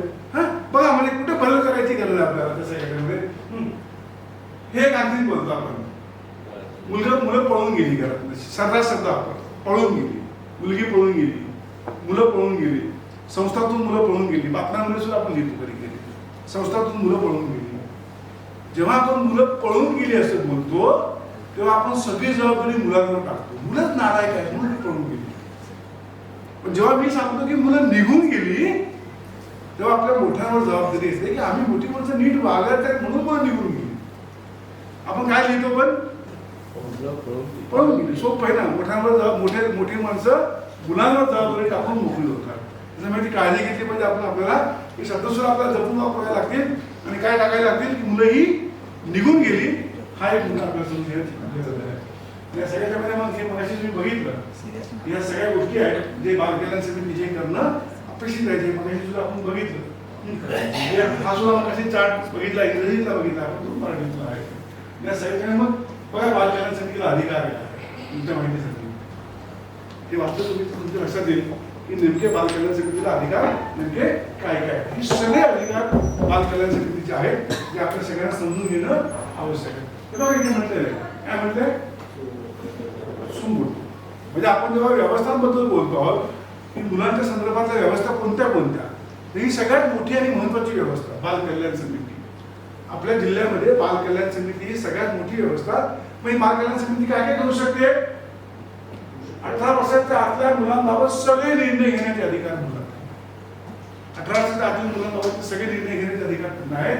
सुमोटो केस दाखल करतो म्हणजे काय, कोणी सांगेल मला, सुमोटो केस स्वतःहून. म्हणजे जे न्यायालयाला अधिकार आहेत ते सगळे अधिकार म्हणून आहेत बालकल्याण समितीला. ती बालकल्याण समिती सुमोटो केस सुद्धा दाखल करू शकते. काळजी आणि संरक्षणाची गरज असणाऱ्या मुलांबाबतचे सगळे निर्णय घेण्याचे अधिकार, सगळे निर्णय घेण्याचे अधिकार. म्हणजे उद्या वेळ पडलीच तर कुटुंबातून सुद्धा मुलांना बाहेर काढण्याचे अधिकार बालकल्याण समितीला आहे. समजा मी खूप तापट स्वभावाचा आहे, तुम्ही माझे शेजारी आहात आणि मी खूप तापट स्वभावाचा आहे, तुम्हाला माहिती आहे. आणि माझ्या मुलाला जर मी उद्या रागाच्या भरात असं बोललो की जर तो अभ्यास नाही केला तर तुझ्या मी तांगड्या तोडीन, आणि त्याच वेळेस माझ्या घरामध्ये माझ्यासोबत माझ्या बहिणीचं सुद्धा मूल राहते, पण त्याला मी काय बोललेलं नाही. मी जे काही बोललो ते कोणाला बोललो, माझ्या मुलाला बोललो. पण तुम्ही जर पोलिसांकडे तक्रार केली तर माझ्या मुलाला तर काळजी आणि संरक्षणाची गरज आहेच आहे, पण त्याच वेळेस घरामध्ये आणखी वेगळे मुलं आहे त्याला सुद्धा काळजी आणि संरक्षणाची गरज असं कायदा मागतो. कारण का मी काय केली आहे अशा पद्धतीची धमकी दिलेली आहे पालकाला. त्यामुळे हे सगळा मुद्दा आपण लक्षात, सेक्शन 94 फार महत्वाचं आहे. त्यामुळे बालकल्याण समितीला हे अधिकार आहेत आणि हे आपल्याला माहित असलं पाहिजे. आणि जिल्ह्यातल्या निवासी संस्थांना भेटी देणं बालकल्याण समिती. आता जिल्ह्यातल्या जेव्हा निवासी संस्थांना भेटी दिल्या जातात आणि एखाद्या संस्थेमध्ये मग आपण कधी कधी बातमी लावतो. काय बातमी लावतो आपण, अनधिकृत संस्थेविषयीची बातमी लावतो. पण त्या संस्था अनधिकृत काय आहे आपल्याला माहितच नसतं. म्हणजे फक्त चॅरिटी कमिशनरकडे मी संस्था नोंदणी केली की माझी संस्था काही करायला नोकरी असं नाही. जर मुलांच्या क्षेत्रात काम करायचं असेल, मुलं आपल्या संस्थांमध्ये 24 तास राहणार असतील, तर तुम्हाला सेक्शन 41 खाली वेगळी परवानगी घ्यावी लागते. आणि ही जर परवानगी नसेल आपल्याकडे तर काय होऊ शकतं, अडचण निर्माण होऊ शकते. आणि म्हणून आपल्याला माहिती असते पाहिजे बालकल्याण समितीचे अधिकारी आपल्याला माहिती असणं आवश्यक आहे. आता ही स्लाइड आपल्या सगळ्यांसाठी फार महत्वाची. बघा ही स्लाइड फोटो पण जाणून घ्या, म्हणजे काही अडचण काय शब्द टाळले पाहिजे आणि काय शब्द वापरले पाहिजे. औपचारिक मूल हा शब्द कायद्यामध्ये नाही. काय आहे, विधी अटक करणे हा शब्द नाही. काय शब्द आहे, ताब्यात घेणे. चार्जशीट नव्हे, काय बोलतो आपण, अंतिम अहवाल, फायनल रिपोर्ट. शिक्षा किंवा निकाल नाही तर काय म्हणतो आपण, अंतिम आदेश. बाल न्यायालय काय म्हटलं पाहिजे, बाल न्याय मंडळ. रिमांड होम नव्हे, काय बोललं पाहिजे, निरीक्षण गृह. आणि बाल सुधार गृह नाही, काय शब्द वापरला पाहिजे, बालगृह. आणि आपल्याकडे सर्रास वर्तमानपत्रामध्ये बाल सुधार गृह हा शब्द वापरतात, सर्रास वापरतात. आणि आपण सगळे मोठी वर्तमानपत्र, छोटी वर्तमानपत्र सगळे समजून घेत नाही. बाल सुधार गृह, सुधारण्याची गरज कोणाला आहे, आपल्या सगळ्यांना ना. आपल्या मोठ्या माणसाला सुधारण्याची गरज आहे, मुलांना सुधारण्याची गरज नाही आहे. तर आपण सगळेजण हे शब्द वापरत असतो. डोंगरीला सुद्धा तुम्ही गेला जाताना तर तिकडे अजूनही टॅक्सीवाले सगळे जेल रोड म्हणतात, बच्चों का जेल, चिल्लर रोड, चिल्लर रोड. हा नाव ठेवलं त्यांनी, काय ठेवलं, चिल्लर. चिल्लर आता ते बदललं पाहिजे ना. आपण काय बोललं पाहिजे म्हणते, बालगृह, निरीक्षण गृह किंवा आपण सुद्धा हे कधी बोलत नाही. आपण जर सुरुवात केली तर आपोआप ते नाव बदलायला सुरुवात करतो. जेव्हा मी जायचो मुंबई सेंट्रलवरून टॅक्सीने तिकडे, टॅक्सीवाल्याला विचारलं की टॅक्सीवाला सांगितलं, त्याला विचारलं, त्याला सांगितलं बालगृहात जायचं, तू बघायचं तिकडे. ओ बच्चों का जेल है वहां पर जाना है ना. आपण हो म्हणायचं, टॅक्सी बसायचं नाही ना, त्याला जाईपर्यंत प्रवचन द्यायचं. अनेक टॅक्सीवाल्यांना टॅक्सीला परत भेटला की तसं सांगतो की आप लास्ट टाइम बोलायचं ना मैंने याद.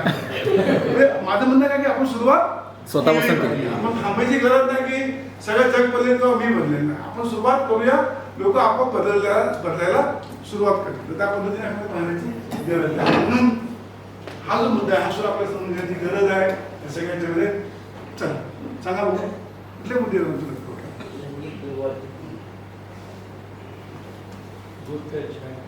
हा सर. आता गुड टच आणि बॅड टच, तसा शब्द गुड आणि बॅड नाहीच आहे.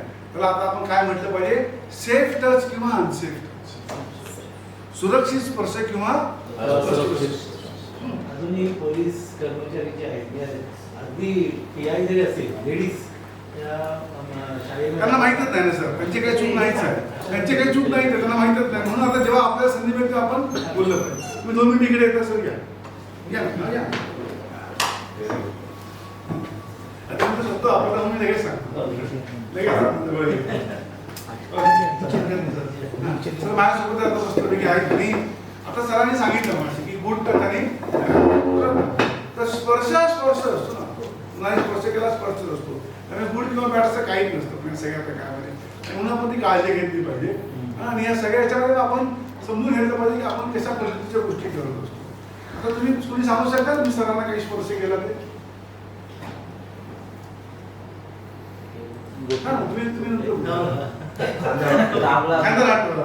आणखी काय खांदा हात ठेवलं मी बॉडी टच माझ्या पोटात लागते, बाकी काही नाही.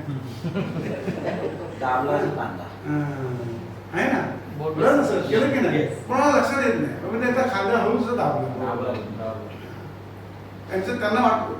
त्यांना असं वाटू शकतं की हे असं नाही केलं पाहिजे, बरोबर ना. माझा काही फायटिंग दिसत नव्हतं, दाखवायचं नव्हतं. पण हे बऱ्याचदा असं घडतं. आणि म्हणून आपल्याला स्पर्श हा स्पर्श असतो. मी तिथं स्पर्श केला, स्पर्श गुड किंवा बॅड नसतो. पण मी केलेला स्पर्श हा असुरक्षित असू शकतो. तो मगाशी त्यांना केला, त्यांना कळलं काय केलं, कारण तुम्हाला कोणाला कळणार नाही, त्यांना तो कळला की मी काय केलं. त्यामुळे आपण ती काळजी घेतली पाहिजे. त्यामुळे आपण काय बोललं पाहिजे, सुरक्षित स्पर्श किंवा मोठ्याने बोलायला थँक्यू या गोष्टींची काळजी आपण घ्यायला हवी. त्यामुळे आपल्याला त्या गोष्टी कळू शकतात. म्हणजे आपण या सगळ्या गोष्टी बोललं पाहिजे आणि हे केलं. आणि या सगळ्या याच्यामध्ये जो महत्वाचा मुद्दा आहे ना ते बघा काय वय, ताकद, पद किंवा स्थान आणि नात्याने मिळालेल्या सत्तेच्या आधारे. बघा, नात्याने मिळालेली सत्ता, आजोबा, काका, मामा, चाचा, भाऊ, बहीण, आई, बाबा, हे सगळे नात्याने मिळालेले अधिकार आहेत. या सत्तेच्या आधारे कोणतीही व्यक्ती जेव्हा 18 वर्षाखालील बालकाबरोबर लैंगिक कृती करते, मी शारीरिक संभोग हा शब्द वापरलेला नाही आहे. काय शब्द वापरलाय? लैंगिक कृती. आणि ही लैंगिक कृती जेव्हा केली जाते तो बाललैंगिक अत्याचार ठरतो. म्हणून आपल्याला गोष्टी करतो ना आपण हा मुद्दा बघूया. बघा, हे भाग एक प्रकार आहे. अश्लील भाषा, अश्लील चित्र, फिल्म दाखवणे, स्वतःचे लैंगिक अवयव दाखवणे, अश्लील हावभाव, पुन्हा हालचाली करणे, दुसऱ्याचे लैंगिक अवयव कृती पाहण्यास हे कसले अत्याचार आहेत? स्पर्श न करता, नॉन टच, टच नाही कुठे केला, पण या सगळ्या गोष्टी मुलांसोबत होऊ शकतात. आणि स्पर्श करून होणारे अत्याचार कोणते? लैंगिक हेतूने स्पर्श करणं, हात लावणं किंवा लैंगिक दृष्टीने उरवळणं, लैंगिक हेतूने मिठी मारणं, चुंबन घेणं, बलात्काराचा प्रयत्न करणं किंवा बलात्कार. हे सगळे मुद्दे आपल्याला माहिती होणं आवश्यक आहे. या सगळ्यांच्या मग कोण असते अत्याचारी व्यक्ती? कोण असते बघा? अभ्यास असं सांगतात, एक साक्षीचा अभ्यास आहे, तुम्ही तो चेक करा. तो अभ्यास असं सांगतो की अत्याचार करणारी बहुतांश व्यक्ती ही बालकाच्या ओळखीच्या किंवा विश्वासातीलच असते, ओळखीची असते, जवळची असते. अत्याचार करणारी व्यक्ती स्त्री किंवा पुरुष असू शकते आणि कोणत्याही सामाजिक आर्थिक स्तरातील विवाहित, अविवाहित, प्रौढ, वृद्ध व्यक्ती किंवा व्यक्ती देखील ती असू शकते. बऱ्याचदा लोक असं म्हणतात की हे अत्याचार फक्त वस्तीतल्या मुलांमध्ये किंवा वस्तीतली मुलंच करतात, असं चित्र सुद्धा नाही. अभ्यासाचं वेगळं सांगतो. बालकच का टार्गेट, सॉफ्ट टार्गेट सहज उपलब्ध आहेत बालक, मोठ्यांवर अवलंबून आहे. पालकाला आपण काय करतो? गृहीत धरतो. तो काय सांगणार नाही कोणाला, असं असतं ना, कोणाला सांगणार नाही. पालकांना आपण स्वतंत्र व्यक्ती मानत नाही, आपली मालमत्ता मानतो, कधी पण आपण त्याचा वापर करू शकतो. आणि आणखी एक गोष्ट आपण मोठी मोठी मुलांना शिकवतो. काय शिकवतो? मोठ्यांचा आदर केला. आता मोठा माणूस हा जर लैंगिक छळ करणार असेल तरी सुद्धा आदर केला पाहिजे का? मग काय, मग आपण आता बदललं पाहिजे सांगायला. आता आपण बदललं पाहिजे सांगायला. आता आपण काय सांगायला शिकलं पाहिजे? मोठ्यांच्या चांगल्या कृतीचा आदर करा. बघा मी काय सांगतो, आता आपल्याला बदलावं लागणार. पूर्वी आपल्या आई वडिलांनी आपल्याला सांगितलं मोठ्यांचा आदर करा, आपण केला. आपण आपल्या मुलांना पण तेच सांगितलं. पण आता मोठीच माणसं बदमाश निघाली तर काय करायचं? त्यामुळे आपण काय सांगितलं पाहिजे आपल्या मुलांना? मोठ्यांच्या चांगल्या कृतीचा आदर करा, हे आपल्याला सांगायला शिकलं पाहिजे. त्यांना मुलांना मत व्यक्त करायला दिली पाहिजे. भीती घालून, धमकावून, फूस लावणं, मुलं प्रतिकार करत नाही, म्हणून बऱ्याचदा मुलांचा वापर केला जातो. मुलं बोलत नाही, या सगळ्या मुद्द्यांना घेऊन मुलं बोलत नाही. का बोलत नाही? कारण बालकही गोंधळलेले असतात, भाषा नसते. मगाशी तुम्हाला कुठचं उदाहरण दिलं ते त्याच्यात आहे, भाषा माहितच नसते ना. म्हणजे लैंगिक अवयवांना आणि लैंगिक कृतीला काय म्हणतात ते मुलांना माहीत नसतं, कसं बोलणार ते? मगाशी तुम्हाला मी बोलायला लावलं तर तुम्हाला कोणाला बोलता नाही आलं. मोठी माणसं असून सुद्धा, अधिकृतरित्या सगळ्या गोष्टी करत असताना सुद्धा आपण जर बोलू शकत नाही तर मग जी लोक असं सगळं करतात ती लोक कसं बोलतील? हा मोठा तरुण व्यक्ती विश्वास ठेवणार नाही, भीती मुलांमध्ये असते.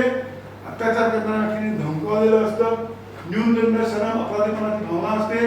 अत्याचार व्यक्तीने गोड बोलून फसवलेलं असतं आणि म्हणून त्या गोष्टी घडत असतात. आणि मोठी माणसं सुद्धा याच्याबद्दल बोलत नाही. का बोलत नाही? आहे ना, घर की इज्जत. वडिलांनी अडचण तिकडे आहे, मग असहाय्य वाटतं, काय करायचं कळतच नसतं. स्वतःला जबाबदार धरून या सगळ्या गोष्टींसाठी, जसं कालच्या केसमध्ये सुद्धा आपण पाहिलं ना, स्वतःला जबाबदार. आता त्या व्यक्तीला घरामध्ये मान असेल तर खास करून काका आजोबा हे जेव्हा केसेसमध्ये आढळले आम्हाला त्यांच्याबद्दल बोलत नाही का तर ती व्यक्ती घरात मोठी आहे आणि त्या व्यक्तीने पैशाची मदत केलेली असेल तर यामुळे सुद्धा बऱ्याचदा मुली माणसं बोलत नाही बघा मुलांवर त्याचे किती परिणाम गंभीर होतात बघा आणि मुलांवर सगळे हे जे परिणाम होत असतात त्या सगळ्या गोष्टींना आपण अतिशय जबाबदारीने पाहण्याची गरज आहे कारण मुलं या सगळ्या गोष्टींमध्ये ह्या सगळ्या परिणामांना मुलांना तोंड द्यावं लागतं आणि सगळ्यात महत्त्वाचं म्हणजे मुलं अचानक लैंगिक अवयव लैंगिक संबंधामध्ये मोकळेपणाने बोलू लागतात लैंगिक कृती करू लागतात सतत हस्तमेटून जातात या गोष्टींकडे आपलं सगळ्यांचं लक्ष असणं आवश्यक आहे म्हणून या गोष्टीकडे आपण पाहिलं पाहिजे लॉंग टर्म इफेक्ट काय याची लॉंग टर्म इफेक्ट होतो कोणावर मुलं कोणावर सुद्धा विश्वास ठेवत नाही आता असुरक्षित वाटतं चिंता वाटते काळजी वाटते स्वतःला इजा करून घेतात आत्महत्येचा विचार करतात व्यसनांच्या आहारी जातात आणि या सगळ्या गोष्टी आपल्याला टाळता येणं शक्य आहे का हे आपण पाहिलं पाहिजे या सगळ्या ह्याच्यामध्ये मग मूळ मुद्दा जो येतो आपल्या सगळ्या आपण पाहिला पाहिजे या सगळ्या प्रक्रियामधला त्याच्यामध्ये काय पॉक्सोच्या केसेसमध्ये गुन्ह्याच्या प्रमाणाने 3, 4, 5, 6 ही कलम तिकडे लागतात 26,497 केसेस आहेत संतोष पाचशे स्लाइड शेवटचं वाक्य मला स्वतः अत्याचारी बनणं हा म्हणजे एक इंटरेस्टिंग एक हे आहे की बऱ्याच वेळा अत्याचार ज्यांच्यावर झालेले असतात अशाच व्यक्तींकडनं पुन्हा सेक्शुअल कारण त्यांना माहिती असतं की काय कोण करू शकत नाही आणि त्यांच्याचकडनं मग हा मुलांवर अत्याचार घडण्याची शक्यता अधिक असते आणि ज्या ज्या मोठ्या मोठ्या केस झालेल्या आहेत मग ती शक्ती मिलची केस असेल निर्भयाची केस असेल या सगळ्या केसेसमध्ये जेव्हा या मुलांसोबत संवाद साधला गेला तेव्हा या मुलांचं म्हणणं होतं शक्ती मिल या केस मधल्या मुलाचं सुद्धा म्हणणं काय होतं की लहानपणी माझ्यासोबत सुद्धा हे सगळं होत होतं तेव्हा तुम्ही लोक सगळे लोक कुठे होतात मला विचारलं का नाही आला त्याची उत्तरं कोणाकडेच नाही त्यामुळे आपण ती काळजी घेण्याची गरज आहे त्या भूमिकेत तिथे पाहायला म्हणून तो मुद्दा आहे की ती मुलं स्वतः अत्याचारी आणि हे सगळे गुन्ह्यांचे 3, 4, 5, 6 जवळपास 26,497 केसेस आहेत पॉक्सोच्या 7, 8, 9, 10 16,689 केसेस आणि 11 आणि 12 वाल्या 2016 केसेस हे 2020चा डेटा आहे 21चा डेटा जो आला नाही 2020चा डेटा आहे तुम्हाला सांगतो की एवढ्या मोठ्या प्रमाणात केसेस आपल्याकडे आहे म्हणजे आपण जर सगळ्या मोठा आकडा पकडला हा जवळपास 45-55,000 पर्यंत केसेस आहे म्हणजे 55,000 मुलांच्या सोबत ज्या गोष्टी घडतात या रिपोर्टेड केसेस सर आणि माझ्या आपण रिपोर्टेडचा आकडा पाहिला 53% फक्त 3% आहे म्हणजे याच्या आणखी 50 पट आकडा हा मोठा आहे 50 पट आकडा हा खरा मोठा आहे आणि म्हणून या सगळ्या घटनांकडे आपण गंभीरपणे पाहण्याची गरज आहे आणि एक माध्यम म्हणून पत्रकार म्हणून सुद्धा आपल्याला गोष्टी त्या पद्धतीने समजून घेण्याची गरज लागणार आहे आणि या सगळ्याने मग गुन्ह्याची नोंद जी आहे ती फक्त 3% आहे शिक्षित आता बघा त्यात सुद्धा गुन्ह्याची नोंद किती आहे 3% शिक्षित प्रमाण किती आहे त्यात 28% गोष्ट आहे 68% म्हणजे 65% लोक ही हॉस्टाईल केसेसमध्ये घडत आहेत हे वास्तविक या सगळ्या मुद्द्यांकडे आपण माध्यम म्हणून पत्रकार म्हणून आपल्या जिल्ह्यातल्या केसेसमध्ये पाहण्याची गरज आहे म्हणजे नवी मुंबईमध्ये एकूण 36 पोलीस स्टेशन्स आहेत 36 पोलीस स्टेशनमध्ये किती केसेस असते वर्षभरात 10 जरी म्हटल्या तरी 360 केस झाल्या म्हणजे 360 मुलांचं काय झालं हा विचार आपल्या डोक्यामध्ये येणं आणि एखाद्याला शिक्षा होणं म्हणजे न्याय नव्हे तर त्या व्यक्तीला समाजामध्ये त्याचं पुनर्वसन होईपर्यंत समाजाच्या मुख्य प्रवाहात ते मूल येईपर्यंत आपल्याला मदत करण्याची गरज आहे या सगळ्या प्रकारामध्ये आमचं सार्थक टीम म्हणून असं म्हणणं आहे की पत्रकारांचा रोल खूप मोठा आहे कारण तेवढ्या वेळापर्यंत ती बातमी देऊन आपल्याला थांबून चालणार नाही आपल्याला त्या मुलाच्या जीवनामध्ये काय गोष्टी घडत आहेत त्याला कुठे मदतीची गरज आहे कारण बऱ्याच ह्या अशा मुलांना ती जागा सोडून जावं लागतं ती शाळा परत घेत नाही त्या शाळेमध्ये त्यांना तोंड द्यावं लागतं शाळेतल्या लोकांचा सगळ्यांचा बघण्याचा दृष्टिकोन बदलतो. जसे की त्या मुलाने किंवा मुलीने चूक केली आहे अशा पद्धतीने बघितलं जातं. हे सगळं आपल्याला जर बदलायचं असेल तर आपल्याला ही काळजी घेण्याची गरज आहे. बरोबर? इथपर्यंत काही प्रश्न कोणाला?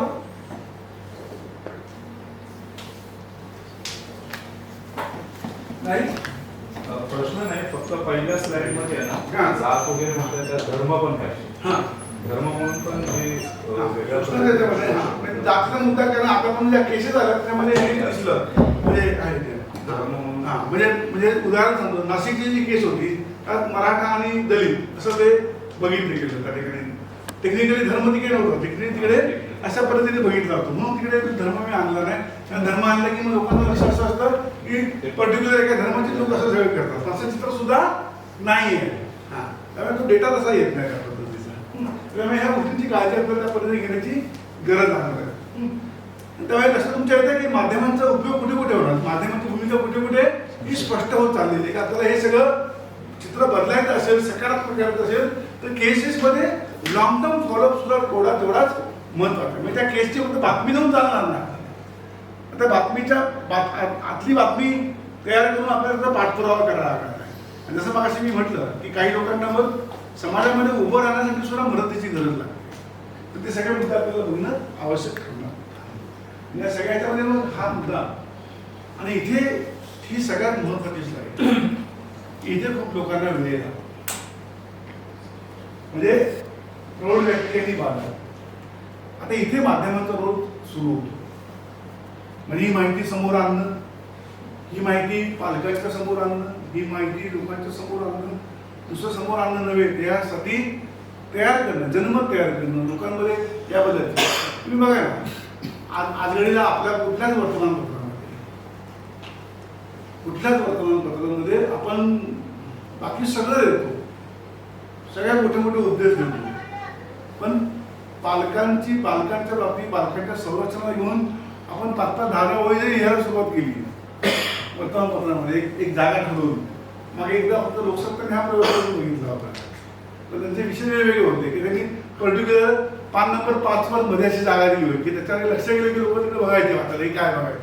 पण आपल्या वर्तमानपत्रामध्ये आपण हे प्रयोग करायला हवेत ना, कोणाकडनं तरी त्यासाठी स्पॉन्सरशिप घेऊन हे काय करता येऊ शकतं की ती जागा जी आहे ती डेडिकेटेड आहे की तिकडे लक्ष गेले की लोकांना चौकशीमध्ये काही ना काही माहिती वाचायला मिळेल. त्या पद्धतीची माहिती आपल्याला आणता येऊ शकते का, त्या दृष्टीने प्रयत्न आहे. तर अवेअरनेस करणं, जो खास मुद्दा अरुणजींनी मांडला होता की आपल्या सगळ्यांची भूमिका कुठे येते पत्रकार म्हणून लोकांमध्ये अवेअरनेस करण्याचं.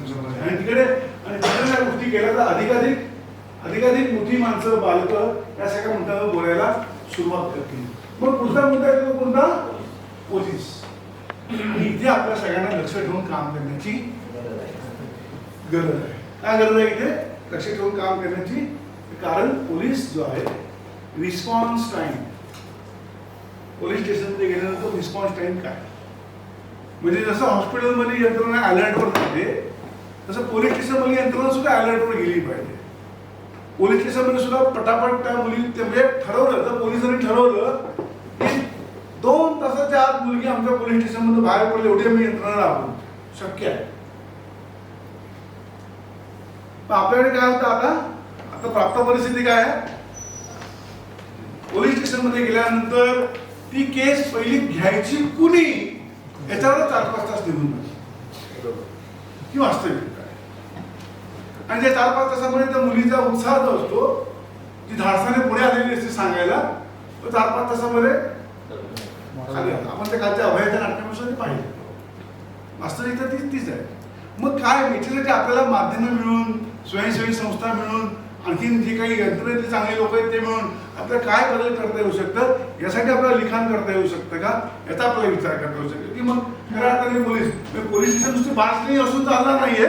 तर या सगळ्या कामामध्ये पोलिसांचा रोल हा खूप मोठा येतो की जिकडे त्यांचा रिस्पॉन्स टाइम कमी करता येऊ शकतो. आणि हा रिस्पॉन्स टाइम जर त्यांचा कमी झाला आणि मग त्याच वेळेस म्हणजे तयारी काय असली पाहिजे, प्रोटोकॉल आज त्याचे नाही आहे. म्हणजे माझ्या दृष्टीने मी सांगतो काय प्रोटोकॉल असले पाहिजे की पटकन ज्याच्या जो कोणी ऑफिसर ड्युटीवर असेल त्याने पटकन त्या मुलीला किंवा त्या प्रभावित बालकाशी बोलायला सुरुवात करून पुढच्या यंत्रणांना कामाला लावलं पाहिजे. महिला पोलीस अधिकारी हवी असेल तर त्यांची तयारी केली पाहिजे. त्या मुलीला आपल्याला जर पोलीस स्टेशनमधून मेडिकलला घेऊन जायचं असेल तर त्याचे कागदपत्र एकीकडे तयार ठेवणं नाही, लगेच ते कोणाची तयारी करणं. त्या मुलीला त्या बालकाला जर आपल्याला बालकल्याण समितीची समोर न्यायचं असेल तर त्याची तयारी करणं, त्याचे पत्रव्यवहार पेपर तयार करणं, हे सगळे पत्रव्यवहाराची तयारी जर करून ठेवली. आपल्याकडे सगळ्यांकडे फॉर्मॅट असतात की नाही. कधी कधी आपण काय करतो फक्त नावं बदलतो. तसे फॉर्मॅट तर पोलिसांनी तयार करून ठेवले तर शक्य आहे सगळं. पटापट त्या गोष्टी करता येणं शक्य होतं. आपला रिस्पॉन्स टाईम आपल्याला कमी करता येऊ शकतं का ते पाहिलं पाहिजे. आणि ते जर झालं या ठिकाणी, ते जर आपल्याला करता आलं तर मला असं वाटतं की खूप मोठा मुद्दा आहे. आणि इथे आम्हाला असं वाटतं की आपण माध्यमांची भूमिका खूप महत्त्वाची आहे आणि मोठी आहे, की माध्यमांचा रोल या ठिकाणी महत्त्वाचा. आणि मग आपल्या माध्यमातून आपल्याला हे विचारता येऊ शकतं का, हे बोलता येऊ शकतं का, हे तयार करता येऊ शकतं का, आणि ही माहिती आपल्याला समोर आणता येऊ शकते का, हे आपल्याला पाहता येऊ शकेल. इकडे जर आपल्याला करता आलं तर आपल्याला इथे करणं सुद्धा सोपं राहील. हॉस्पिटलमध्ये आधी हॉस्पिटलमध्ये गेल्यानंतर परत तो तीच अडचण आहे. म्हणजे मी काही मेडिकल रिपोर्ट असेही पाहिजे की 2 मिनिटात संपले. मेडिकल 2 मिनिटात संपले, काही दिलं नाही. डॅश करत खाली शाळा करून देऊन टाक. अशा पद्धतीने मेडिकल रिपोर्ट तयार होणं म्हणजे इनडायरेक्टली आपण कोणाला मदत करणं, आरोपीला मदत. हा सगळा प्रकार आपल्याला थांबवायचा असेल तर आपल्याला ह्या 2 ठिकाणी खूप महत्वाची भूमिका निभावायला. हॉस्पिटलमध्ये मग बऱ्याचदा मेडिकल ऑफिसर्स असं म्हणणं असतं की मुलगी आम्हाला परवानगी देत मेडिकल. यस, कायदा असं सांगतो की मुलीची परवानगी असल्याशिवाय मेडिकल करायची नाही. पण मेडिकल का करायची? मेडिकल केल्यामुळे तुला काही त्रास होणार नाही. मेडिकलच्या जे काही फाइंडिंग्स येतील त्याच्यातनं काय होऊ शकतं. आपण समुपदेशन करून मुलांशी बोलतच नाही, त्यांना ओरिएंटेशनच देत नाही. डायरेक्ट कपडे काढून आपण मेडिकलला तयारी करायला सांगतो. मी तुम्हाला आता पटकन सांगितलं की तुमचं मला शरीर चेक करते, झोपा कपडे काढून. आपण सुद्धा नाही करणार हे. तिकडे एखादा डॉक्टर एखादा 16-17 वर्षाच्या मुलीला सांगतो की तू अंगावरचे कपडे काढणे तिकडे स्ट्रेचरवर जाऊन तुला मला चेक करायचंय. ती मुलगी का तयार होईल लवकर सगळं करायला? आणि ती एका ट्रॉमातनं गेलेली असते. हे सगळे जे म्हणजे डायलॉग, संवादाची प्रक्रिया आणि मग कायदा हे पण सांगतो ना की तुम्ही समुपदेशन करून तिची मानसिक तयारी आज नाहीये मेडिकल करून घेण्याची. उद्या आपण केलं पाहिजे, परवा आपण केलं पाहिजे. मला कुठे अडवतंय कायदा? तुम्ही आदत करणार, पोलीस तसे जात करा असं कुठे सांगत नाहीये. पण मग आपण काय करतो ते प्रेशराईज करून, आणि मग तिने नाही सांगितलं सगळे कॉलम निरंतर नाही सही म्हणून तो. तुम्ही सगळ्यांनी मेडिकल रिपोर्ट पाहिलाय तरी सायन्सिफिक लॅबच्या केसेसचे? एक पाहिलं. आणखी कोणी पाहिलंय? किती रंगाचे असतात? रंगाचं नव्हतं ते.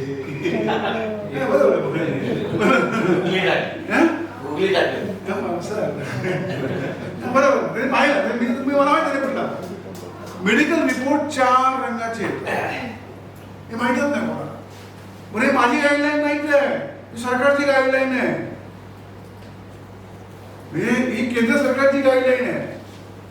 4 रंगाचे मेडिकल रिपोर्ट. पहिला रंग पांढरा, दुसरा गुलाबी, तिसरा पिवळा, चौथा पिस्ता कलर. ह्या 4 रंगामध्ये तो सेम कार्बन टाकून तयार करायचा असतो. पहिली प्रत कोणाला, दुसरी प्रत कोणाला, तिसरी प्रत कोणाला, चौथी प्रत कोणाला, ती देताना सील मध्ये करून द्यायची असते. हे प्रोटोकॉल आहे, माहित. डॉक्टर काय करतात, जो पोलीस अधिकारी जातो त्याला हे घे रिपोर्ट पाठवतात, तो आपला सगळा फिरत बघत वाचत जातो. कोणी मागितलं दाखवा काय हे घ्या बघा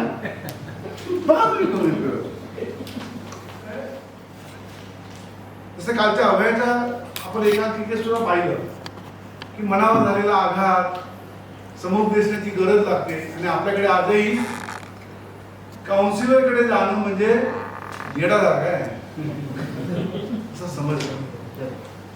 आणि नेलच जात नाही. म्हणजे जसं आपल्याला डोकं दुखतं, सर्दी होते, खोकला येतो, तसं आपल्या मनाला सुद्धा आधार होतो हे आपण समजून घेत नाही. आणि याच्यामध्ये कधीच म्हणजे मेंटल हेल्थ बद्दल आपल्याकडे कधी बोललंच जात नाही. आणि ते पैसे त्याच्यासाठी आहेत. कारण एकेका मेंटल हेल्थच्या सिटिंगसाठी 2,000-3,000 पासून अनेक हजार रुपये खर्च होतात. मग हे सगळे औषध उपचार करण्यासाठी त्या बालकाला, प्रभावित बालकाला गरज आहे. ती गरज कोणीतरी माझ्याकडे पैसे नाहीत म्हणून थांबू नये म्हणून ते पैसे दिले जातात. पण बऱ्याच लोकांना असं वाटतं काय की हे पैसे कशासाठी मिळतात? कॉम्पन्सेशन, नुकसान भरपाई नाही, ही नुकसान भरपाई नाही. म्हणून मी तुम्हाला सांगेन की प्लीज एकदा GR वाचा, तुमच्या लक्षात येईल की किती सुंदर GR आहे. आणि या अशा पद्धतीचं मदत करणारं महाराष्ट्र हे एकमेव राज्य आहे. बाकी कुठल्याच राज्यामध्ये अशी ही नाही. आता कॉम्पेन्सेशन जे बोलतो, उद्या मी उदाहरणार्थ त्याच केसमध्ये तुम्ही पत्रकारांनी अशी एखादी माहिती दिली, त्याच्यामुळे ती माहिती डिस्क्लोज झाली आणि उद्या जर त्या न्यायालयाला वाटलं की तुम्हाला दंड आकारावा, न्यायालय तुम्हाला 2 लाख रुपयापासून 10 लाख रुपयापर्यंत दंड आकारू शकतो. दंड आकारला गेला आहे आपल्याकडे.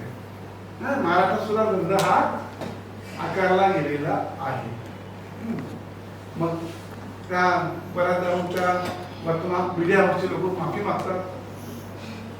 मग माफ केला तो हा नंतरचा भाग आहे. पण दंड हा आकारला गेला, ऑर्डर आहे त्याची की एवढे पैसे तुम्ही भरा. त्या गोष्टी झालेल्या आपल्याकडे सुद्धा, तर त्याची गरज आहे. आता मोठी वर्तमानपत्र आपला एखादा वकील लावून त्याच्याबद्दल लढतील. आपल्या ग्रामीण भागातलं एखादं छोटं वृत्तपत्र असेल तर तो शक्य गेला ना, वर्षभरात इन्कमच गेलं. अडचणच आहे.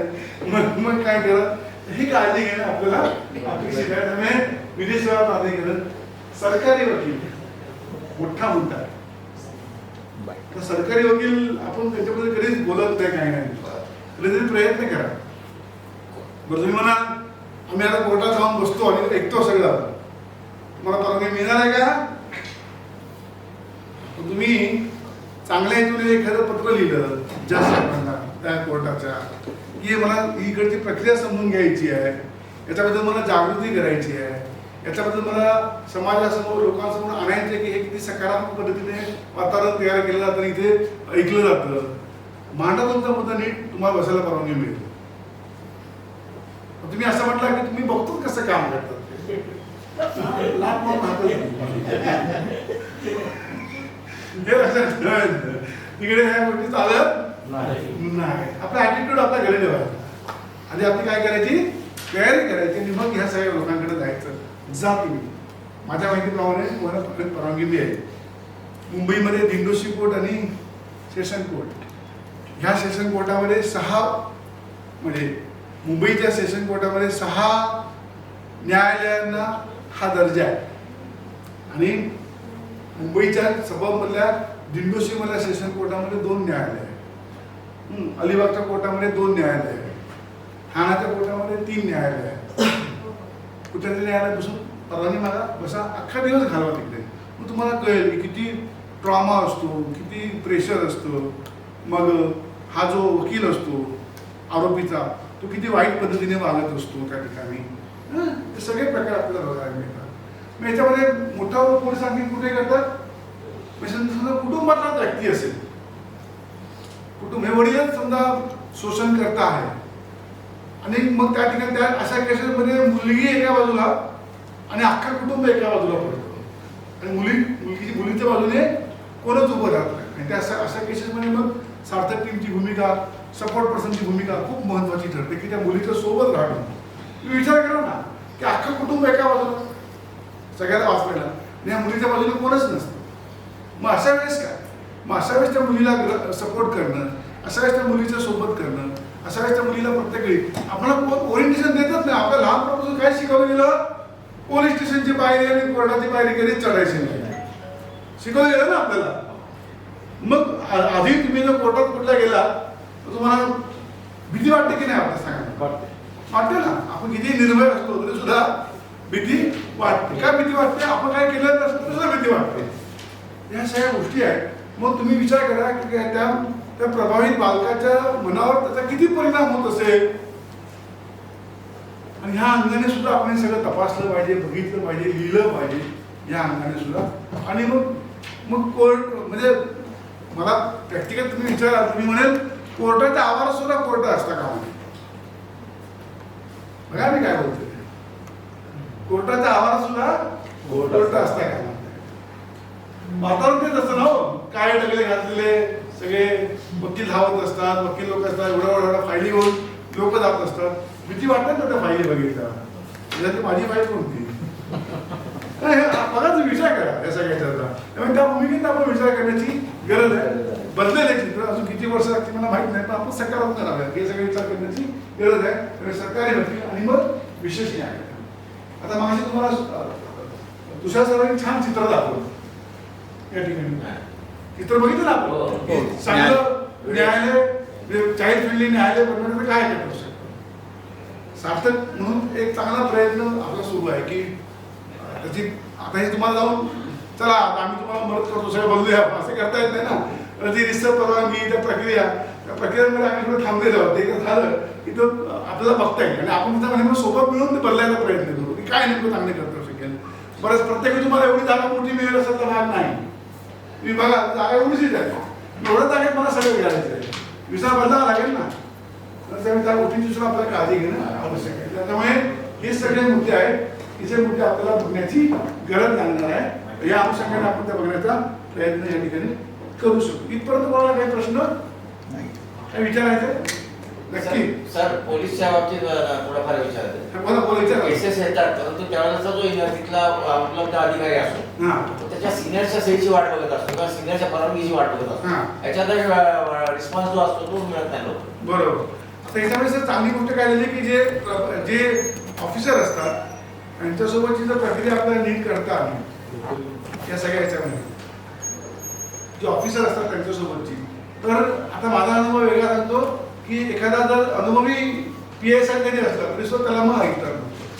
हां आणि मग अनुभवी त्या पोलीस स्टेशनमध्ये कोणच नसेल ना, मग वासरात लंगडी काय संत त्यामुळे थोडंसं ते बदलावं लागलं आपल्याला आणि ते वातावरण आपल्याला करणं अपेक्षित आहे. त्यामुळे त्या पद्धतीने आपल्याला ते बघण्याची गरज लागणार.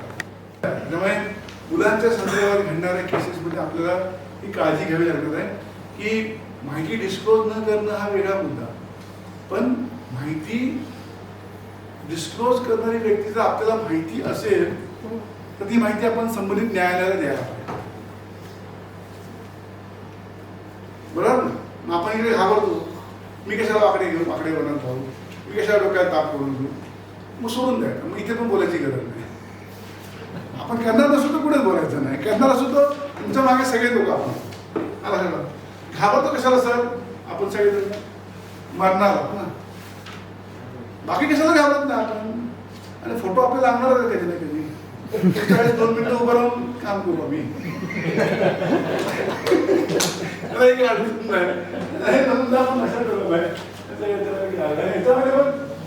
हा एक मुद्दा फार सोशल रिइंटिग्रेशन कायद्यामध्ये खूप छान शब्द आहे. सोशल रिइंटिग्रेशन म्हणजे सोशल रिइंटिग्रेशनच्या मुद्द्यामध्ये जबाबदारी कोणाची जबाबदारी कुणाची हा मुद्दा फार मोठा.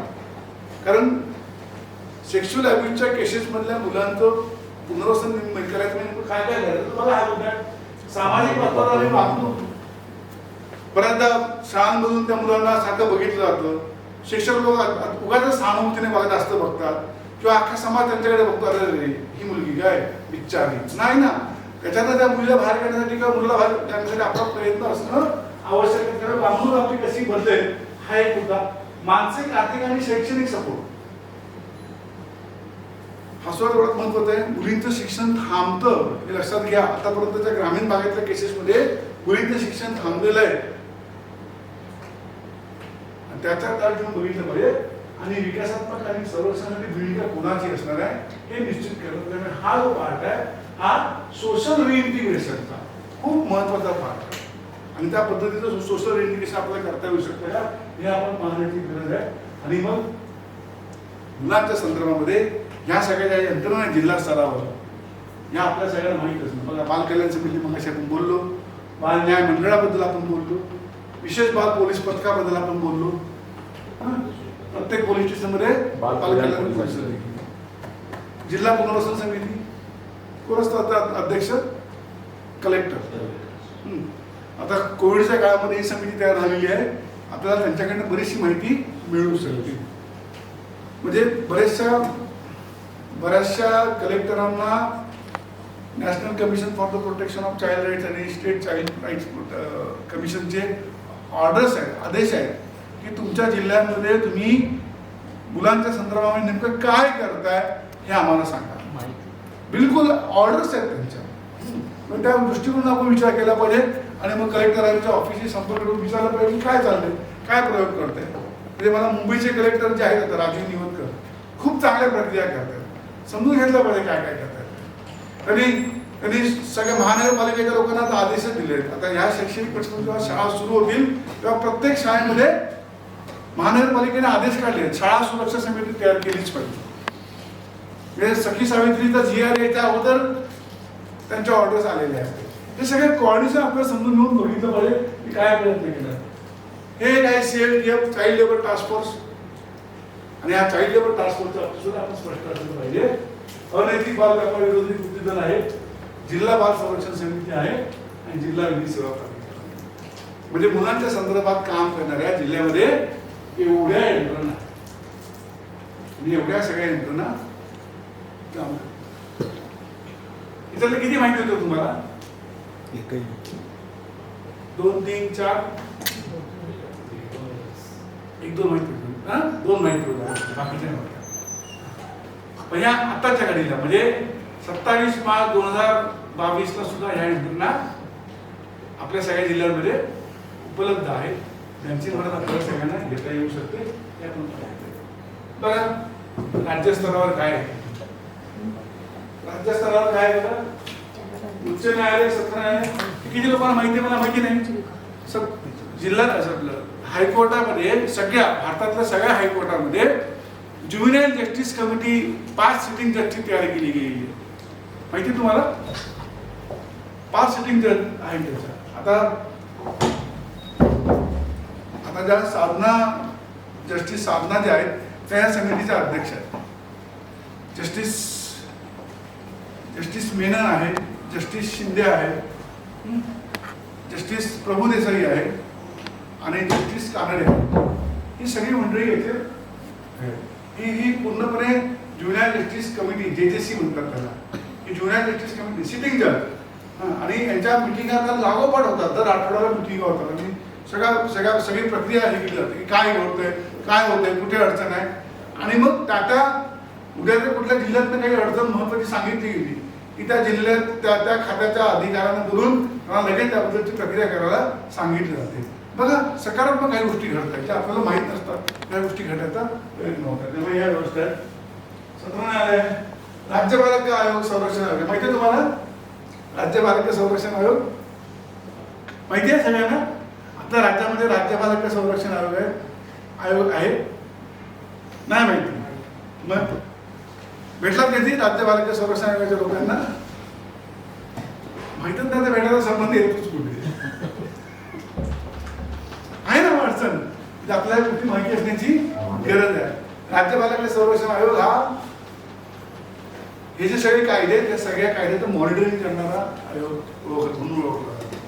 आणि सगळे अधिकार म्हणजे राज्य बालक संरक्षण आयोगाला मुंबई हायकोर्टाच्या न्यायाधीशांना जे अधिकार आहेत ते सगळे अधिकार राज्य बालक संरक्षण आयोगाला आहेत. त्यामुळे आपल्याला त्या आयोगाची सुद्धा मदत घेता येऊ शकते. आणि मगाशी मी सांगितलं बालक आयोगाचं ऑफिस कुठे आहे? वरळीला. तिकडे जाऊन तुम्हाला त्यांची माहिती घेता येणं शक्य होऊ शकते. प्रशासकीय व्यवस्थेमध्ये एवढे सगळे विभाग आहेत की जिकडे ते मुलांच्या संदर्भामध्ये काम करतात. जिल्हा स्तरावर या सगळ्या यंत्रणा आहेत. तालुका स्तरावर तालुका बाल संरक्षण समिती आहे आणि गाव आणि वॉर्ड स्तरावर शाळा व्यवस्थापन समिती, बाल संरक्षण समिती, आरोग्य समिती, अंगणवाडी, पोलीस पाटील, ग्रामसेवक अशा काही एवढी सगळी यंत्रणा आपल्याकडे उपलब्ध आहे. सांगण्याचा हेतू काय की आपल्याकडे ह्या सगळ्या यंत्रणा काय उपलब्ध आहेत. या सगळ्यांची मदत आपण घेतली पाहिजे. म्हणून ही खूप छान कविता आहे गॅब्रिएला मिस्ट्रीची. काय कविता आहे बघा. मूल म्हणजे आणि गॅब्रिएला मिस्ट्रीची ही कविता आहे. आम्ही अनेक चुकांचे आणि अपराधांचे धनी आहोत पण आमचा सर्वात मोठा गुन्हा आहे मुलांना नाकारणे. आयुष्याच्या उसळत्या काळाकडे दुर्लक्ष करणं. जीवनातल्या अनेक गरजा थांबून राहू शकतात, पण ही मुलं थांबून राहू शकत नाही. हा आत्ताचा क्षणच महत्वाचा आहे. त्यांचे हाड झोप धरून पाहत आहेत, त्यांच्या संवेदना आकार घेत आहेत, त्यांचं रक्तही तयार होत आहे. आपण त्याला उद्याचा हवाला नाही देऊ शकत, कारण त्याचं नाव आहे आज. माय नेम इज टुडे या नावाने ती कविता आहे. आणि आपण सगळेजण उगाच म्हणतो की मूल आमच्या देशाचं भविष्य आहे. भविष्य कसलं हो, ते आज आहे. जे वर्तमानात त्यांना आपण नीट ठेवू शकत नाही, आपण भविष्यात हवाला कसला देतो. या सगळ्या मुद्द्यांकडे आपल्याला वेगळ्या भूमिकेतून पाहण्याची गरज आहे. या सगळ्या भूमिकांकडे जेव्हा आपण पाहू तेव्हा मूल आजच का, आपण सगळ्यांनी आजच का मुलांकडे लक्ष दिलं पाहिजे हे आपल्या सगळ्यांच्या लक्षात येईल. आणि ही सगळी भूमिका आपल्याला मग वार्तांकन करताना, एखाद्या मुलांच्या संदर्भात लेख लिहिताना, किंवा मग आपल्याला कुठल्याही पद्धतीची माहिती शेअर करताना करता येणं शक्य आहे. आणि त्या सगळ्या भूमिका जर आपल्याला घेता आल्या, त्या पद्धतीने जर आपल्याला काम करता आलं, तर कदाचित भविष्यात मुलं अधिक सुरक्षित राहू शकतात असं आम्हाला वाटतं. आणि म्हणून या सगळ्या माध्यमातून आपल्या सगळ्यांसमोर ही आपल्या सगळ्यांची सोबतची प्रक्रिया आहे. म्हणजे माध्यमं आणि स्वयंसेवी संस्था मिळून आपल्याला ह्या गोष्टी टप्प्याटप्प्याने करता येऊ शकतात. तुम्ही मला सांगा आता की आपल्या सगळ्यांना मिळून काय काय करता येऊ शकेल. मात्र काय करण्याची गरज आहे आपल्याला. जेव्हा जर आपण सगळं ऐकलं आता हे, तर मग तुम्हाला काय वाटतं. म्हणजे फक्त बातमी लिहिणं, तुम्ही आम्हाला एक प्रेस नोट द्या, आम्ही ती छापतो, त्याच्यात मजा नाही ना. ते वन टाइम प्रोसेस नाही.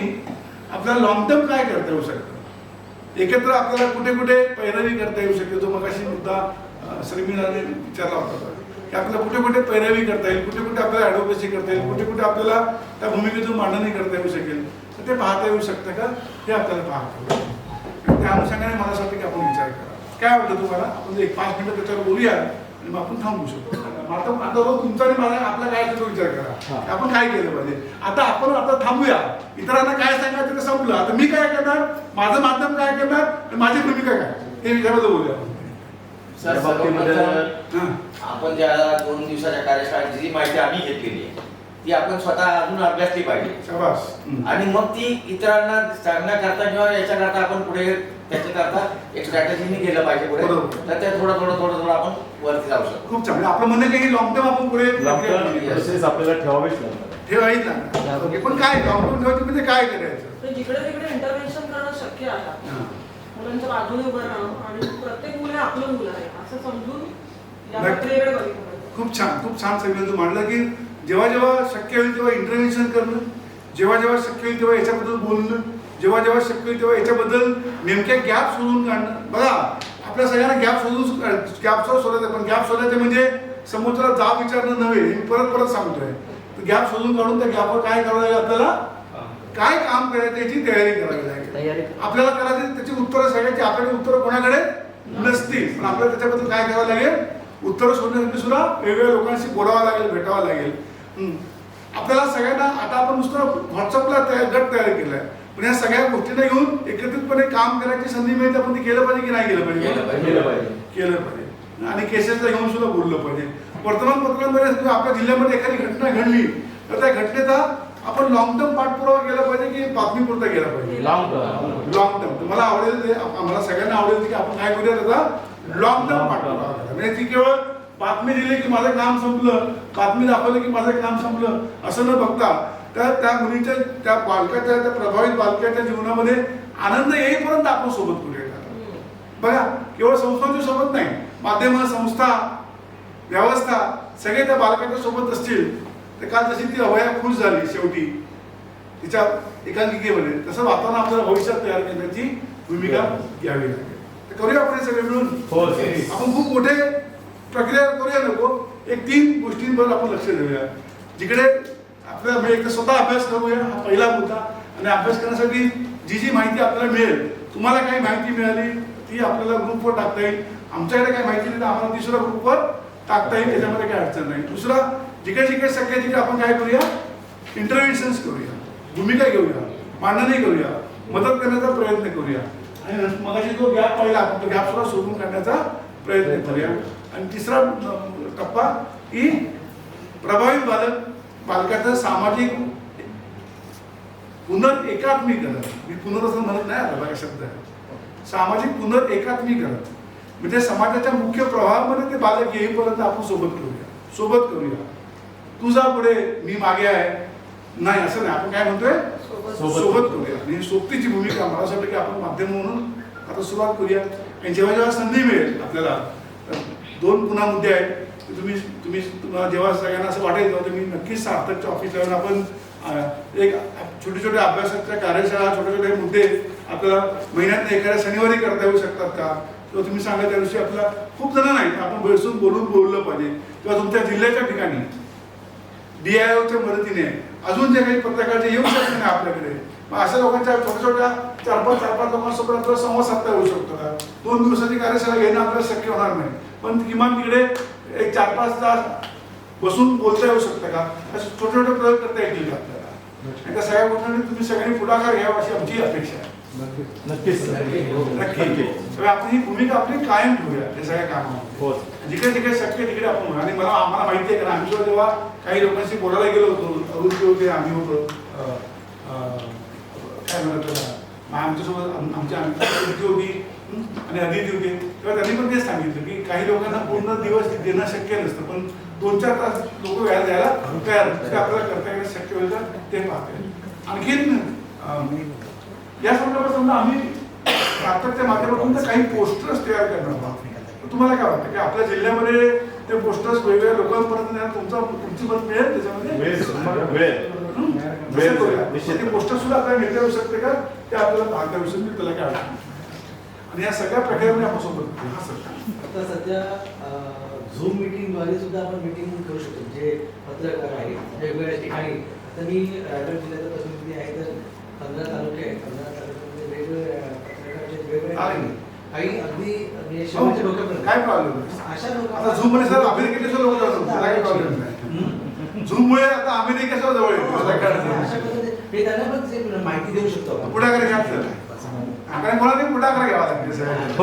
तुमच्या कॉन्टॅक्ट मध्ये लोकांना आम्ही ओळखत तुम्हाला ते. आणि झूम लिंक किंवा याची लिंक तयार करणे काही अडचण नाही, सोपं करता येईल. एक मला असं वाटतं की आपण पॅन्डेमिक नंतर आता मुलांचे जे प्रश्न निर्माण झालेले आहेत तर ते खूप गंभीर आहेत. आणि आपण आता वेगवेगळ्या संस्थांच्या माध्यमातून जी आकडेवारी येते सर्वे होतात, तर दिसतं की बालमजुरी आणि शिक्षण ह्या 2 मुद्द्यांवरती आपण म्हणजे कशा पद्धतीने पुढे जायचं असं आपण अजेंडामध्ये काही भाग घेऊ शकतो. नक्कीच. कारण ह्याचे परिणाम मला वाटतं पुढच्या 8-10 वर्षामध्ये खूप म्हणजे भोगावे लागतात मुलांना. आता दिसायला सुरुवात झालेली आहे. म्हणजे माझ्या माहितीप्रमाणे MIDC मध्ये तुम्हाला जास्त मोठ्या प्रमाणात मुलं दिसायला लागली. पूर्वी मधल्या काळात काही काळात ती कमी झाली होती, आता मोठ्या प्रमाणामध्ये MIDC मध्ये बालमजूर दिसायला लागले. ते वास्तव. शिक्षणाचं जे बोलले ना, जे धारावीमध्ये हिंदुस्थानच्या भावने नाटक तमाशा केला जातो, मी होतो त्याचा साक्षीदार. मुलं अक्षरशः गुंडासारखं वागवतो, म्हणजे मला मारायला आले की त्यांच्या डोक्यामध्ये आम्हाला परीक्षा द्यायचीच नाही. म्हणजे हा जो सगळा हे झालाय त्यांच्यामध्ये गोंधळ निर्माण झालाय.